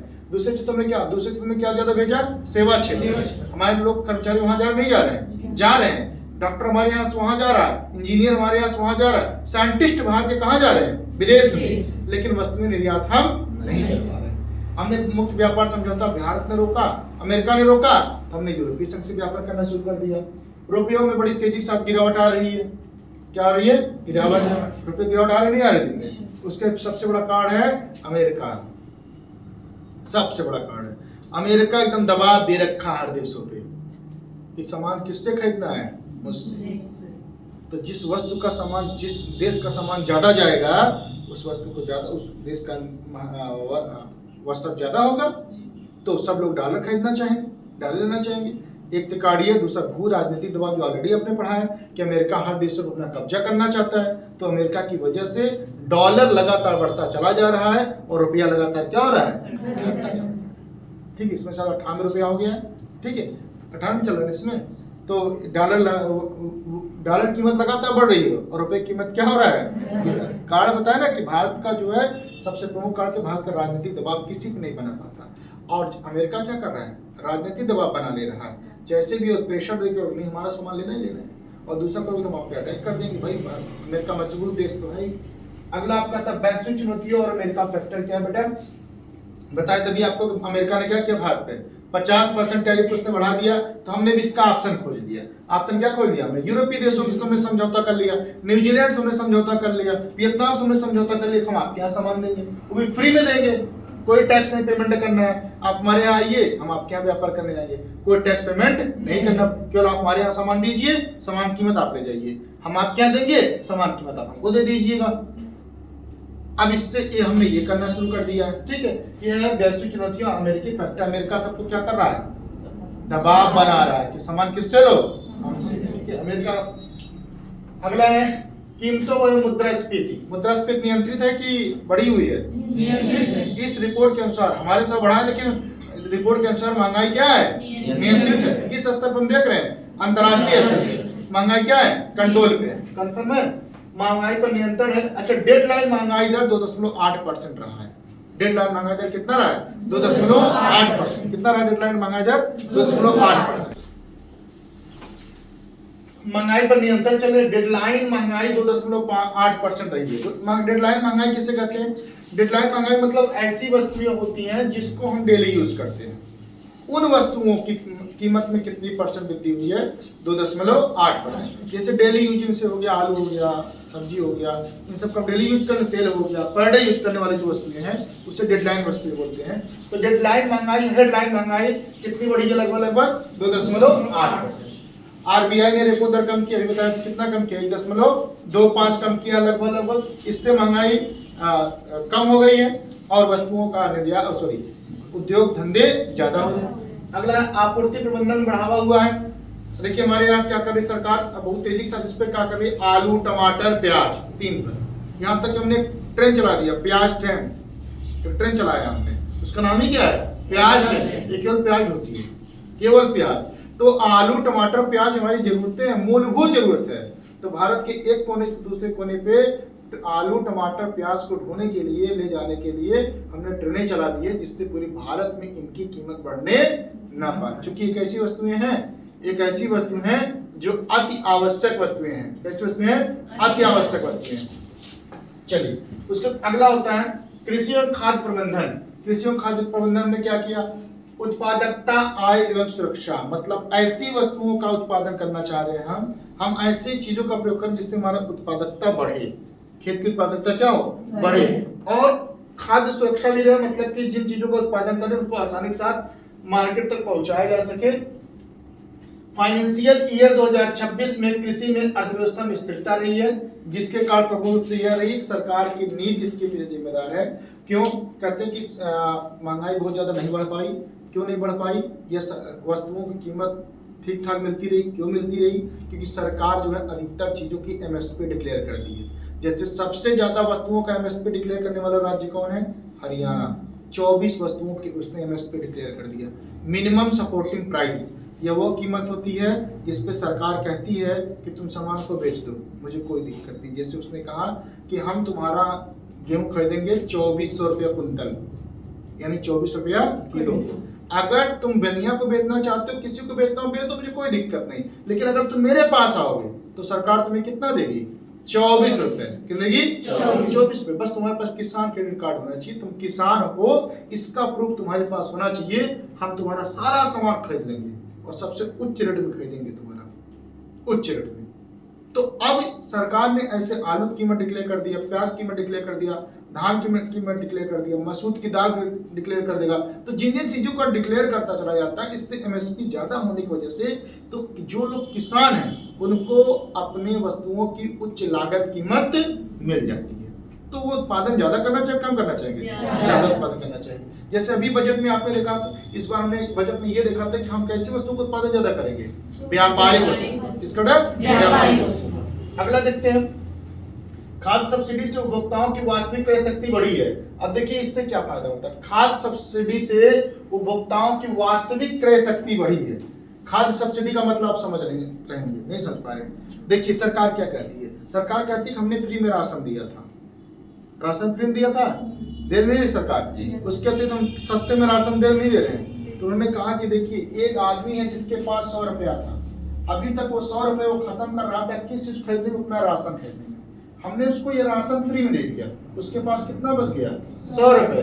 अब सरकार की मंशा है, ये आम जनता की मंशा नहीं है। आम जनता जाके दारू पी लेगी, लेकिन सरकार क्या कहती है? सरकार कहती है जिसके पास 100 रुपया बचा, इसने क्या किया पता आपको?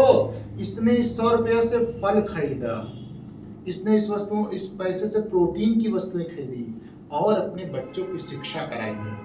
ऐसा कौन बोल रहा है? सरकार कह रही है। सरकार कह रही, बाकी वो क्या रहा उसको हम आप जाने, लेकिन सरकार कह रही है कि ये जो 100 रुपए का राशन अभी ये किसान बेचारा खरीद रहा था, गरीब खरीद रहा था, हमने इसको राशन क्या दे दिया? फ्री में। अब इस 100 रुपए से उसको क्या खरीदेगा? वो फल खरीदेगा, वो प्रोटीन की वस्तुएं खरीदेगा, वो अपने बच्चों को शिक्षा दिलाएगा, अच्छे कपड़े दिलाएगा और अन्य चीजों को करेगा, क्योंकि हम उसको राशन क्या दे दिए हैं? फ्री में। हम खाद्य सब्सिडी दे रहे हैं उसको, तो इससे उसका सही उपयोग किया जा रहा है। तो यही कह रहे हैं कि खाद्य सब्सिडी देने की वजह से वस्तुओं की क्रय शक्ति बढ़ी है, यानी जनता और चीजें खरीदना शुरू कर दिया, क्योंकि इसके पैसे की बचत हो रही नहीं बचत हो रही है। अब वो क्या खरीद रहा है इसका मतलब है, लेकिन सरकार के अनुसार क्या खरीद रहा हो? प्रोटीन खरीद रहा है और क्या खरीद रहा है? फल खरीद रहा है। बाकी लोग क्या खरीद रहे हैं इसको आप समझिए। ठीक, उसके बाद अगला है उत्पादकता के कारण भूमि शासन में सुधार हुआ है। गेहूं और धान की खरीद भी ज्यादा बढ़ी है। भाई इस समय धान गेहूं की खरीद ज्यादा, पहले लोग बनिया ज्यादा बेच देते थे, लेकिन अब किसको बेच रहे हैं? सरकार को ज्यादा बेच रहे हैं, क्योंकि सरकार खरीद भी ज्यादा रही है। वो कहती है जितना भी तुम्हारे पास हो लेके आओ, हम सारा क्या करेंगे? खरीद लेंगे। ठीक है। और उसके बाद क्या होता है? देखिए अगला ऑर्डर करके सेवा क्षेत्र में क्या कर रहा है? सेवा क्षेत्र में इसमें नंबर 1 हम आइए। सेवा क्षेत्र में सब ज्यादा हम किसको विदेश को दे रहे हैं? सेवा क्षेत्र। तो सेवा क्षेत्र ये सबसे मजबूत आधार है। अभी क्वेश्चन एग्जाम में आया था, सबसे ज्यादा रोजगार देने वाला क्षेत्र कौन है? कृषि। लेकिन सबसे ज्यादा जीडीपी देने वाला कौन है? सेवा क्षेत्र। कौन भैया? सेवा क्षेत्र। सेवा क्षेत्र सबसे ज्यादा। हॉस्पिटल से ज्यादा मिलेंगे नहीं मिलेंगे? बैंक मिलेंगे नहीं मिलेंगे? हॉस्पिटल, बैंक, सिनेमा घर, ये सब कौन क्षेत्र है? सेवा। आपकी सेवा होती है। हॉस्पिटल जाइए आपकी सेवा होगी, बैंक जाइए आपकी सेवा होगी, पिक्चर देखने जाइए आपकी सेवा। ऐसा सरकार का सेवा क्षेत्र है। तो ये सेवा क्षेत्र भारत की सबसे मजबूत आधार है। कौन क्षेत्र? सेवा क्षेत्र। और ये औसत वार्षिक वृद्धि इसमें हो कितनी रही है? 7 से 8%। कितना बेटा? 7 से 8। हर वर्ष सेवा क्षेत्र में वृद्धि कितनी हो रही है? 7 से 8% हो रही है। अब देखिए, विश्व का 7वां सबसे बड़ा निर्यातक देश है भारत सेवा क्षेत्र में। विश्व का 7वां, विश्व का 7वां, अर्थव्यवस्था में चौथा, अर्थव्यवस्था में चौथा, पीपीपी आधार पे तीसरा, और सेवा क्षेत्र में 7वां स्थान पे हमें सबसे ज्यादा विश्व में। और हमारा जो भूमिका है वो कितनी परसेंट है 2024 में? 4.3% है सेवा व्यापार के क्षेत्र में। विश्व में सेवा व्यापार में 4.3% हमारी भूमिका है और लगातार बढ़ ही रही है, लगातार बढ़ रही है हमारी व्यवस्था। अच्छा, उसके बाद एक और चीज बेटा हमने क्या किया, एक बात और है हमारे यहाँ, एक चीज ये भी कही जा रही है कि देखिए आने वाले वर्षों में 2047 तक हमारे यहाँ 65% आबादी ऐसी हो जाएगी जो कार्यशील आबादी होगी। कितना परसेंट? 65% आबादी हमारे यहाँ कार्यशील आबादी हो जाएगी। कितना परसेंट? 65%। 65% आबादी हमारे यहाँ कार्यशील आबादी हो जाएगी। ये भी कह रहे हैं कि 65% आबादी को मैनेज करने की जिम्मेदारी भी भारत सरकार के पास है और अगर इनका सही उपयोग कर लिया गया तो हम विश्व में 2047 तक विकसित देश पक्का बन जाएंगे। क्योंकि कार्यशील जनसंख्या अगर सही तरीके से कार्य करना शुरू कर दें, 65% बहुत होता है। अगर 65% लोग काम करना शुरू कर दें और टैक्स पेमेंट करना शुरू कर दें भारत के 65% लोग, तो देश में पैसे कमी ही नहीं रहेगी। तो ये कह रहे हैं कि 2027 तक कितने परसेंट हो जाएंगे? 65%। अब देखिए हमारे यहाँ बहुत सारी IITs खुल रहे हैं। हम AI के क्षेत्र में चल रहे हैं। किस क्षेत्र में? AI के क्षेत्र में। आपको बता दें AI के क्षेत्र में तीसरा स्थान है हमारा पूरे विश्व में। AI के क्षेत्र में हम तीसरे स्थान पे चल रहे हैं। किस स्थान चल रहे हैं? तीसरे स्थान पे। पहले पे अमेरिका है, दूसरे पे चीन है, तीसरे भारत है AI के क्षेत्र में। यानी आर्टिफिशियल इंटेलिजेंस में हम नंबर 1 इस समय नंबर 3 पे चल रहे हैं। सब ज्यादा अमेरिका यूज करता है, उसका कौन करता है? चीन। उसका कौन है? भारत। यानी हमारे यहाँ AI का AI का फ्यूचर अच्छा है। निवेश में देखा जाए, निवेश में हमारा सब ज्यादा निवेश हमारा सेवा क्षेत्र में होता है। किस क्षेत्र में होता है? सेवा क्षेत्र में। 19% लगभग होता है सेवा के क्षेत्र में। इसके अतिरिक्त कंप्यूटर सॉफ्टवेयर हार्डवेयर में भी लोग निवेश कर रहे हैं। अगर अनुसंधान देखा जाए तो अनुसंधान में तक हमारे यहाँ अनुसंधान फिक्स है। यही सबसे बड़ी प्रॉब्लम है। हम सब ज्यादा रिसर्च सिर्फ दवा के क्षेत्र में कर रहे हैं, IT क्षेत्र में कर रहे हैं और रक्षा के क्षेत्र में कर रहे हैं। बस 3 क्षेत्र में। दवा के क्षेत्र में काम कर रहे हैं हम, IT क्षेत्र में और रक्षा क्षेत्र में। जबकि मोटर व्हीकल के क्षेत्र में कोई रिसर्च नहीं कर रहे हैं, विनिर्माण क्षेत्र में कोई रिसर्च नहीं कर रहे हैं।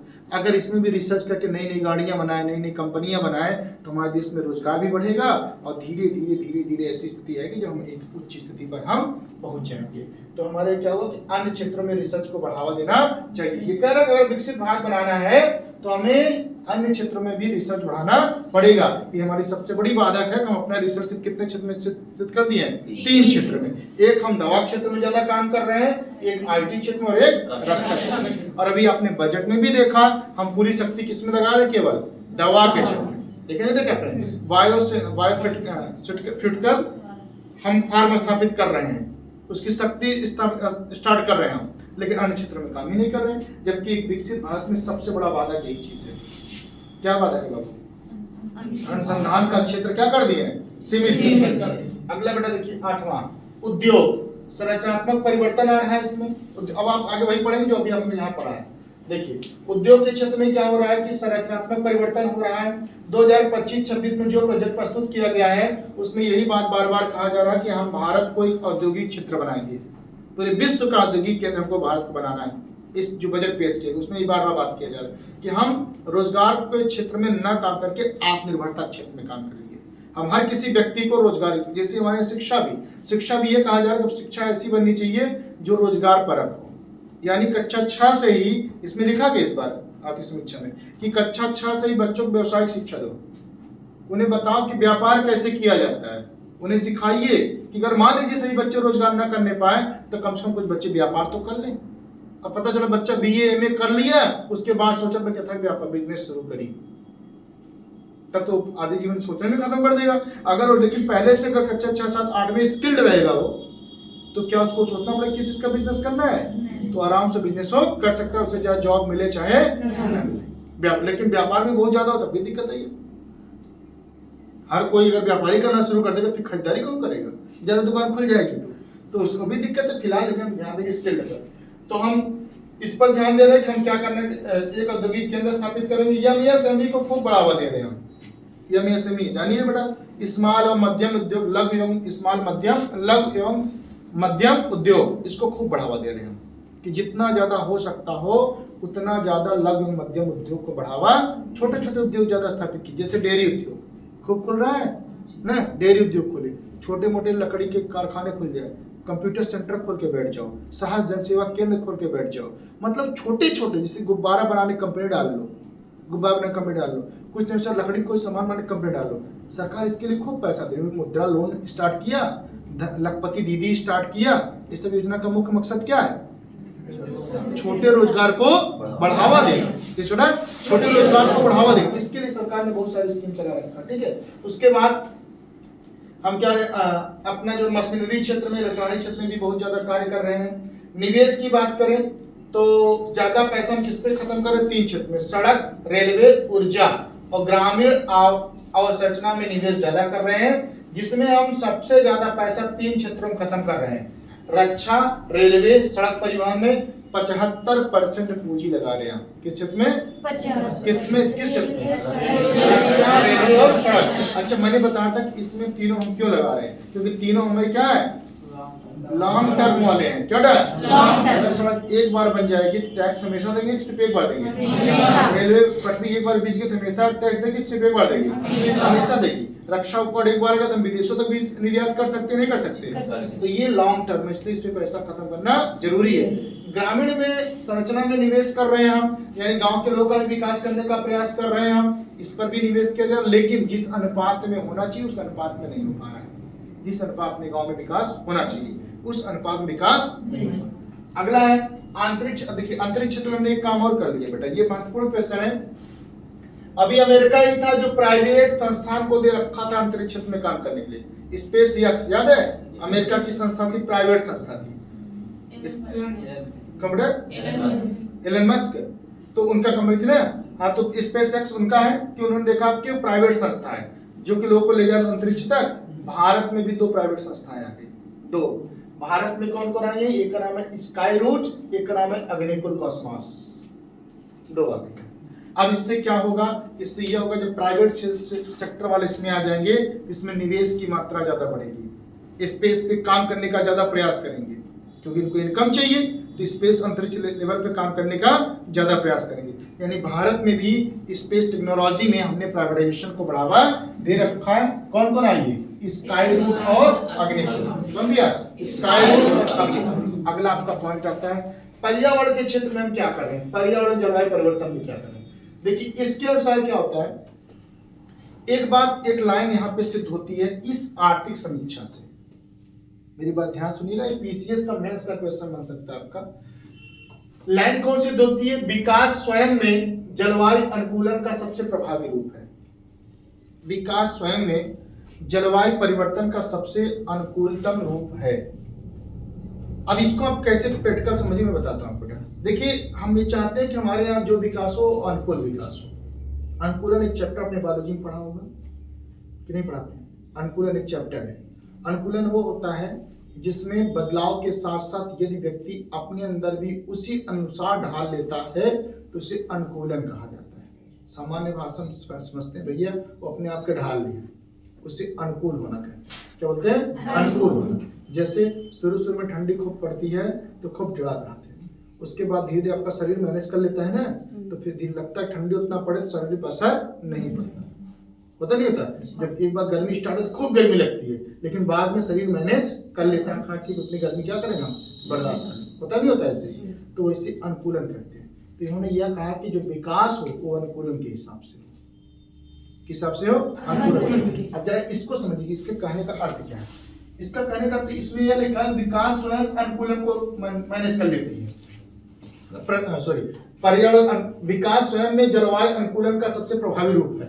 इसका मतलब यह होता है विकास जो है वो खुद अपने आप को प्रभावी अनुकूलन के रूप में ला देती है पर्यावरण के अनुसार। अब इसको समझिए, जैसे उसने कहा कि गरीब आदमी है उसके पास मात्र 100 रुपया है, कितना है, 100 रुपया। तो लकड़ी का चूल्हा जला रहा था, लकड़ी का इस्तेमाल कर रहा था, ठीक। अब उसकी इनकम 500 रुपये हो गई, अब वो एलपीजी लेकर के आएगा, क्या लगाएगा? एलपीजी। तो प्रदूषण कम हो नहीं, प्रदूषण कम हो। तो उन्होंने यही कहना है कि विकास हो, लेकिन ऐसा विकास हो जो पर्यावरण अनुकूलन के हिसाब से हो। ऐसा ना हो जैसे अभी उसके पास 1000 रुपया था तो उसने एक बुलेट ले रखी थी, फोर व्हीलर था जो पेट्रोल चलता था, सेकंड हैंड ले रखा था। अब उसके पास 10,000 रुपया हो गया तो उसने एक सीएनजी कार ले ली। अब सीएनजी कार ले रही है, तो अब जब सीएनजी कार लिया तो अब पर्यावरण प्रदूषण कम हो ज्यादा हुआ? कम हो रहा है ना। तो ये भी यही कह रहे हैं कि हमारे यहाँ जो विकास हो वो पर्यावरण अनुकूलन के हिसाब से। तो कहते हैं कि अगर कोई व्यक्ति विकसित बन जाएगा तो खुद को अपने आप वो ढाल लेगा, उसके अनुसार उसको कहने की जरूरत नहीं पड़ेगी, वो खुद ही सीएनजी वाली गैस खरीद लेगा, वो खुद ही एलपीजी ले लेगा, वो तब चूल्हा पे खाना बनाना बंद कर दे, घर वाले बिगड़ जाएंगे। अब गैस मंगाओ तो गैस से फिर खुद ही बनना शुरू कर देगा। इसलिए विकास जैसे जैसे होता चला जाएगा पर्यावरण के अनुकूलन काम होना शुरू हो जाएगा। अच्छा, भारत की एक अच्छी बात यह भी है कि यहाँ प्रति व्यक्ति कार्बन उत्सर्जन कम है, प्रति व्यक्ति कार्बन उत्सर्जन कम है भारत में। ये तो और अच्छी बात है, क्योंकि कार्बन उत्सर्जन अगर ज्यादा होता तो हमारे यहाँ दिक्कत ज्यादा होती। विकासशील देशों को 2025, देखिए ये बहुत महत्वपूर्ण क्वेश्चन है। देखिए अनुकूलन गैप रिपोर्ट, ये डरावना रिपोर्ट है, डरावना रिपोर्ट है। डरावना रिपोर्ट क्या बोलता है कि वर्तमान में हमारा जो अनुकूलन रिपोर्ट है यूएसडी, अमेरिकन डॉलर 26 रुपए ट्रिलियन है इस समय। कितना है? 26 रुपए बिलियन, यूएसडी 26 बिलियन है। और पता है ये कहती है कि 2035 तक 310 से 365 बिलियन हो जाना चाहिए। अभी कितना है? 26। अब कितना करना है? 310 से 365, यानी लगभग 11 से 12 गुना। अब कब तक? 2035 तक। 26 चल ही रहा है, 10 ही साल इतना बढ़ाना पड़ेगा अगर पर्यावरण अनुकूलन करना है। तो वह डरावना वाला वो है आर्थिक समीक्षा। इतना कैसे बढ़ेगा? अब इस पर अगर काम नहीं करेंगे तो कार्बन उत्सर्जन हमारे यहाँ बढ़ जाएगा। और अगर हर कोई व्यक्ति अमीर नहीं हो पाएगा तो वो लोग चूल्हे पर ही खाना बनाएंगे, पेट्रोल वाली ही गाड़ी इस्तेमाल करेंगे, सीएनजी लाएंगे ही नहीं कि भाई हमारे पास पैसा ही नहीं है। तो हमारे यहाँ इतना लाना, अगर चाहते हो ऐसा हो तो इतना पैसा 310 से 365 बिलियन प्रतिवर्ष अमेरिकी डॉलर के हिसाब से हर किसी के पास पैसा होना चाहिए। कब तक?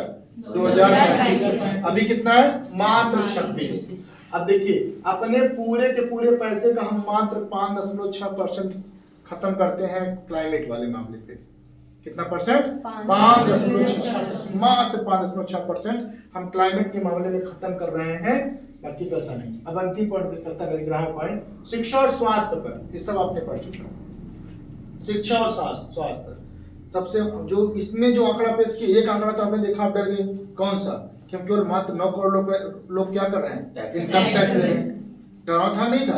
दूसरा आंकड़ा देखा कि अगर हमको अच्छे से जीवन जीना है बाबू तो हमको 2035 तक 310 से 365 बिलियन प्रतिवर्ष की डॉलर होना चाहिए, जो भी वर्तमान कितना है? 26। ये भी डरावना है? नहीं डरावना है? अब इससे डरावना आ गया। पता है क्या? अभी जो नई आर्थिक समीक्षा शिक्षा क्षेत्र में बता रही है वो कहती है 14 से 18 वर्ष तक जितने बच्चे हैं, जितने बच्चे पढ़ रहे हैं 14 से 18 वर्ष तक, इनमें से 91%, 92% बच्चे कोई स्किल नहीं है इनके पास, कोई स्किल नहीं है। यानी वयस्क तो हो गए लेकिन अगर इनको छुड़वा दिया जाए तो कोई काम नहीं कर सकते। कितना डरावना है। यानी लड़का इंटर तक कर चुका है लेकिन उसे खुद ही नहीं पता उसे करना क्या। जैसे आप ही लोग हैं, आप ही लोग हैं, इंटर बाद अगर पूछा क्या करना है तो आप कहेंगे पता नहीं क्या करूंगा। कोई ऐसी क्वालिटी आपके अंदर विशेष है जिसकी बदौलत आप पैसा कमा सकते हैं? बोलिए। यानी आप स्किल्ड हैं? नहीं है? नहीं। अब कुछ लोग इसमें स्किल्ड हो गए, जैसे श्वेता मैडम स्किल्ड हो गई हैं, अमित भी स्किल्ड हो गए, आप थोड़ा बहुत स्किल्ड हो रही हैं। क्यों? क्योंकि आप अब अपने पैसे कमा सकते हो, आप टीचिंग कर सकते हो, आप कुछ पढ़ा सकते हो, या कुछ आपके अंदर और टेक्निकल चीज आ सकती है जिसकी बदौलत आप पैसा कुछ कमा सकते हो। अब आ रहा है ना। लेकिन क्या 18 साल में था आपके अंदर? नहीं था। ये कितना डरावना लग रहा है कि 14 से 18 साल का जो हमारे यहाँ का शिक्षा क्षेत्र उसमें 92% लोग करीब करीब जो स्किल्ड ट्रेंड नहीं थे। और सुनिए, जो स्किल ट्रेंड है, स्किल ट्रेंड पूरे का स्किल ट्रेंड है वो केवल एक क्षेत्र में है, आईटी क्षेत्र में, यानी कंप्यूटर स्किल सीखे हुए हैं 52% लोग। कितने बेटा? 52। सबसे पहले कौन कोर्स करते हैं? कंप्यूटर। गरीब बच्चे कौन कोर्स कह लो? कंप्यूटर। क्या कंप्यूटर चलाना सीखा थे? वो तो घरों सीख सकते हैं। कंप्यूटर चलाना सीख रहे हैं, यानी कि किस आईटी क्षेत्र में बहुत ज्यादा जान रहे हैं। क्या जान रहे हैं? कंप्यूटर। ठीक, 52% लोग। अच्छा, नीति क्या बोलती है? अब इसमें क्या कहिए, ये डरावना है नहीं है? हाँ, तो उसने सरकार ने क्या सुझाव दिया पता बता? समझ में ये खतरनाक है नहीं है किसी भी देश के लिए? भाई 18 साल उम्र हो जाए आपकी और आप कुछ न जाने कि आपको करना क्या है, तो आप सोचिए अगर 18 साल के बाद आपके साथ कोई समस्या उत्पन्न हो जाए, जैसे कि भारत में गांव में 100% होता है। क्या होता है कि पिताजी की इनकम बंद होगी, मुंबई कमा के घर वापस चले आए, 18 साल की उम्र में पढ़ने की, तब से पापा कमा कर घर चला है। अब क्या करोगे? पढ़ाई रुकी नहीं रुकी, लेकिन अगर आप स्किल्ड होते तो आप पढ़ भी लेते और क्या करते? आप कमा भी लेते। लेकिन स्किल तो आपके पास है नहीं। जैसे कि आप लोग गांव अंचल में देखते हैं, पैसे की समस्या है या नहीं है? क्यों? क्योंकि उनको कोई स्किल्ड एजुकेशन नहीं है। अब सरकार क्या बोलती है? सरकार ये कहती है कक्षा 6 से 8 तक व्यवसायिक शिक्षा की शुरुआत किया जाए। किस बात किया जाए? 6 से 8 तक व्यवसायिक शिक्षा, यानी इनको पढ़ाने के साथ साथ क्या दिया है? ट्रेनिंग दिया गया उद्योग का भी। और हर स्कूल को एमएसएमई से जोड़ दिया जाए, शिक्षा को लघु उद्योग से जोड़ दिया जाए, ताकि इनको ट्रेंड भी होता रहे। मिस्त्री की काम करना जाए, कारपेंटर काम करना जान जाए, ब्यूटी पार्लर काम करना जान जाए, कुछ ना कुछ ट्रेंड इनके पास होना चाहिए कि अगर मान लीजिए कोई बच्चा पढ़ना चाहता है पढ़ लेगा, और अगर मान लीजिए के साथ समस्या कोई आती है, जैसे लड़कियों को ब्यूटी पार्लर ट्रेंड कर दिया जाए, तो मान लीजिए मैं तो ये नहीं कहता कि हर लड़की ब्यूटी पार्लर खोल के बैठ जाएगी, लेकिन अगर किसी लड़की सामने समस्या आ गई तो 2 घंटे ब्यूटी पार्लर में काम करके अपने स्टडी का पैसा निकाल सकती है, निकाल सकती है। लड़कों को ट्रेंड कर दिया गया, कंप्यूटर अच्छा जानते हैं, कारपेंटर काम अच्छा करना जानते हैं, तो गए बिजली इलेक्ट्रिक काम करना अच्छा जानते हैं, तो कहीं गए 2 दिन 3 दिन 4 दिन 5 दिन काम किए, फिर चले आए, फिर अपना पैसा भी मैनेज कर रहे हैं, पढ़ाई मैनेज कर रहे हैं। समझ पा रहे? तो ये कारण इसको बढ़ा दिया जाना चाहिए। उसके बाद स्वास्थ्य क्षेत्र में क्या किया? वो बताए थे, दवाएं क्या कर दी हमने? सस्ती। दवाएं क्या की है? सस्ती। लेकिन एक बहुत बड़ी समस्या है, हमारी यहाँ बीमारियां बहुत तेजी से बढ़ रही हैं।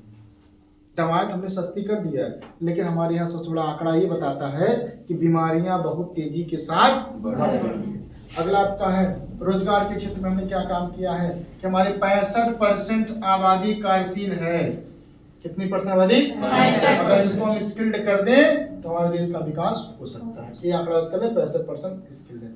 अगला ग्रामीण विकास और सामाजिक प्रगति देखा जाए तो संपूर्ण आबादी का लगभग 65% लोग गांव में रहते हैं।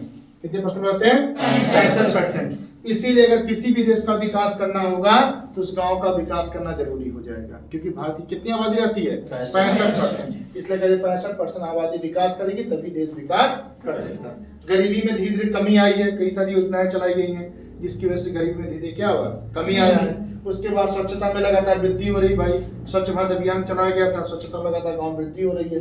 मनरेगा की दृष्टि से लगातार वृद्धि हो रही, भाई काम करने वालों की संख्या लगातार बढ़ रही है। संतुष्ट लोग इसलिए क्योंकि डीबीटी का प्रॉब्लम, डीबीटी चल रहा है, डायरेक्ट बेनिफिट ट्रांसफर, गांव मनरेगा चल नहीं चल रहा है। 125 दिन का नाम भी बदल कर हो गया, क्या हो गया? जी राम जी। क्या हो गया? जी राम जी। तो अब ये जो जी राम जी हो गया, अब इससे क्या हो गया? विकसित भारत हो गया है। ठीक है, अब विकसित भारत ग्रामीण रोजगार योजना जो भी है, तो अब ये हो गया। अब जो है अब 125 दिन का रोजगार मिलेगा। कितने दिन का? 125 दिन का। अब इसकी संख्या भी गाँव बढ़ रही है, लोगों को सीधा अकाउंट पैसा जा रहा है, तो इससे लोग भी संतुष्ट हो रहे हैं। एमएसएमई को गाँव में खूब बढ़ावा दिया जा रहा है। पता है मैंने आपको कि डेयरी उद्योग खोल लो, भैंस पाल लो, गाय खरीद लो, छोटी गाड़ियां खरीद लो, और क्या दुकान खोल लो। सरकार पैसा दे रही है इस चीज का? नहीं दे रही है? दे रही है। तो एमएसएमई में भी खूब बढ़ावा दिया जा रहा है। एससी एसटी और महिलाओं को बहुत विकास हो रहा है, एससी एसटी और महिलाओं का ग्रामांचल में। क्यों? क्योंकि इनके लिए बहुत सारी योजनाएं चलाई जाएगी गाँव में। किसके किसके लिए? एससी एसटी और महिलाओं का। सरकार कहती है कि सबसे ज्यादा इन 3 का विकास हुआ है। किनका? एससी का, एसटी का और किसका? महिलाओं का। क्योंकि इनके लिए हमने बहुत सारी योजनाएं चला रखी है। इनका सामाजिक सुधार हुआ है, इनका आर्थिक सुधार हुआ है, इनका राजनीतिक सुधार हुआ है, यानी समाज में अच्छे से जी रहे हैं, सबके सब अमीर हो रहे हैं, क्योंकि हमने बहुत सारी योजनाएं इनके लिए चला रखी है। भाई महिलाओं के लिए बहुत सारी योजनाएं, जब महिलाएं गाँव की प्रधान ही महिला है, गांव की प्रधान भी कौन बन रही है इसमें? महिलाएं। आरक्षण मिल गया 30 से 35% लोगों को, महिलाएं प्रधान हो रही है, पहली बात तो है। अगला क्या है? बेरोजगारी हमारे कितना पता है? इसके अनुसार केवल 3.2% लोग बेरोजगार हैं। कितने? बाकी सब नौकरी कर रहे हैं। इसके अनुसार 3.2%, यानी क्या है, कुछ नहीं है। 3.2% हमारी बेरोजगारी है, बस कितना है, 3.2%।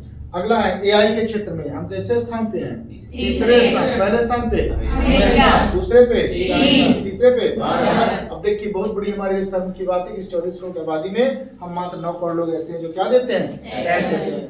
डिजिटल हमारे यहाँ बहुत ज्यादा है, डिजिटल करके बढ़ावा दिया जा रहा है। अच्छा, शहरों, जीडीपी का सबसे बड़ा स्रोत शहर है, जीडीपी में आता है। गांव से कम जीडीपी आती है, शहर से जीडीपी ज्यादा आती है। 70% जीडीपी का पूरा भाग कहां से आता है, 30% गांव से आता है, 70% कहां से आता है। लेकिन फिर भी शर्म की बात है कि पूरे के पूरे इनकम का मात्र 1% भाग शहरों में दिया जाता है। पूरे बजट का मात्र 1% भाग शहरों के विकास में दिया जाता है। गांव विकास ज्यादा पैसा लगाया जा रहा है, शहरों विकास में कम, जबकि जीडीपी ज्यादा कहां से मिलती है, शहर से मिल रही है। अगला देखा जाए, 36% जनसंख्या शहरों में निवास करती है। 2047 तक 50% निवास करना शुरू कर देगी। अभी तक कितना निवास कर रही है, 36%। 2047 तक कितना हो जाएगी, 50%। और जीडीपी में इनकी भूमिका कितनी है, 70%। कितना बड़ा, 70%। देखो, आयात प्रतिस्थापन को बढ़ाना है हमको। इसके लिए क्या करना है कि हमें आयात और निर्यात दोनों को बढ़ावा देना पड़ेगा। आयात और निर्यात। हमें विदेशी निर्भरता को कम करना है, विदेशी निर्भरता कम करना है, हमें आत्मनिर्भर भी बनना है, लेकिन हमें निर्यात को भी बढ़ावा देना है। आपूर्ति श्रृंखला का हिस्सा भारत बन चुका है। जेनेरिक दवाइयां 20% और आईटी के क्षेत्र में 50% विश्व में व्यापार हम करते हैं। जेनेरिक दवाओं के क्षेत्र में कितना परसेंट है, 20%, और आईटी क्षेत्र में 50% विश्व के व्यापार हमारी भूमिका होती है। अब इस समय हम चल रहे हैं आत्मनिर्भरता के साथ निर्यातक देशों की श्रेणी। तो चल रहे हैं आत्मनिर्भरता के साथ निर्यातक देशों की श्रेणी। तो इस तरीके से आपका आर्थिक समीक्षा समाप्त हुआ, और ये इसके अंतर्गत हमने 16 पॉइंट्स पढ़ा है, और इन 16 पॉइंट्स में बहुत ही महत्वपूर्ण बात रखी गई है। एग्जामिनेशन में इसमें से कम आपसे 2 से 3 क्वेश्चन आना फिक्स है। अधिकतर आपके आंकड़े पूछेंगे, आप लोग आपको 2-3 बार अच्छी तरह बताया जा चुका है। अच्छा, आर्थिक समीक्षा पढ़ने से एक बात ये भी आप जान गए होंगे कि इकोनॉमिक्स में वास्तव में भारत की वर्तमान स्थिति क्या है, और आने वाले वर्षों भारत की वर्तमान स्थिति क्या होगी, हमको किन किन क्षेत्रों में काम करना चाहिए, ये भी आपको समझ आ गया होगा। किन किन क्षेत्रों में काम करना चाहिए जिससे हमारा देश डेवलप हो सकता है। तो एक तरीके से आपका दिमाग का दरवाजा खुला हुआ है। आपको सारी बात समझ में आ गई है, तो आप लोग इसको एक बार देख लीजिएगा, पढ़ लीजिएगा, और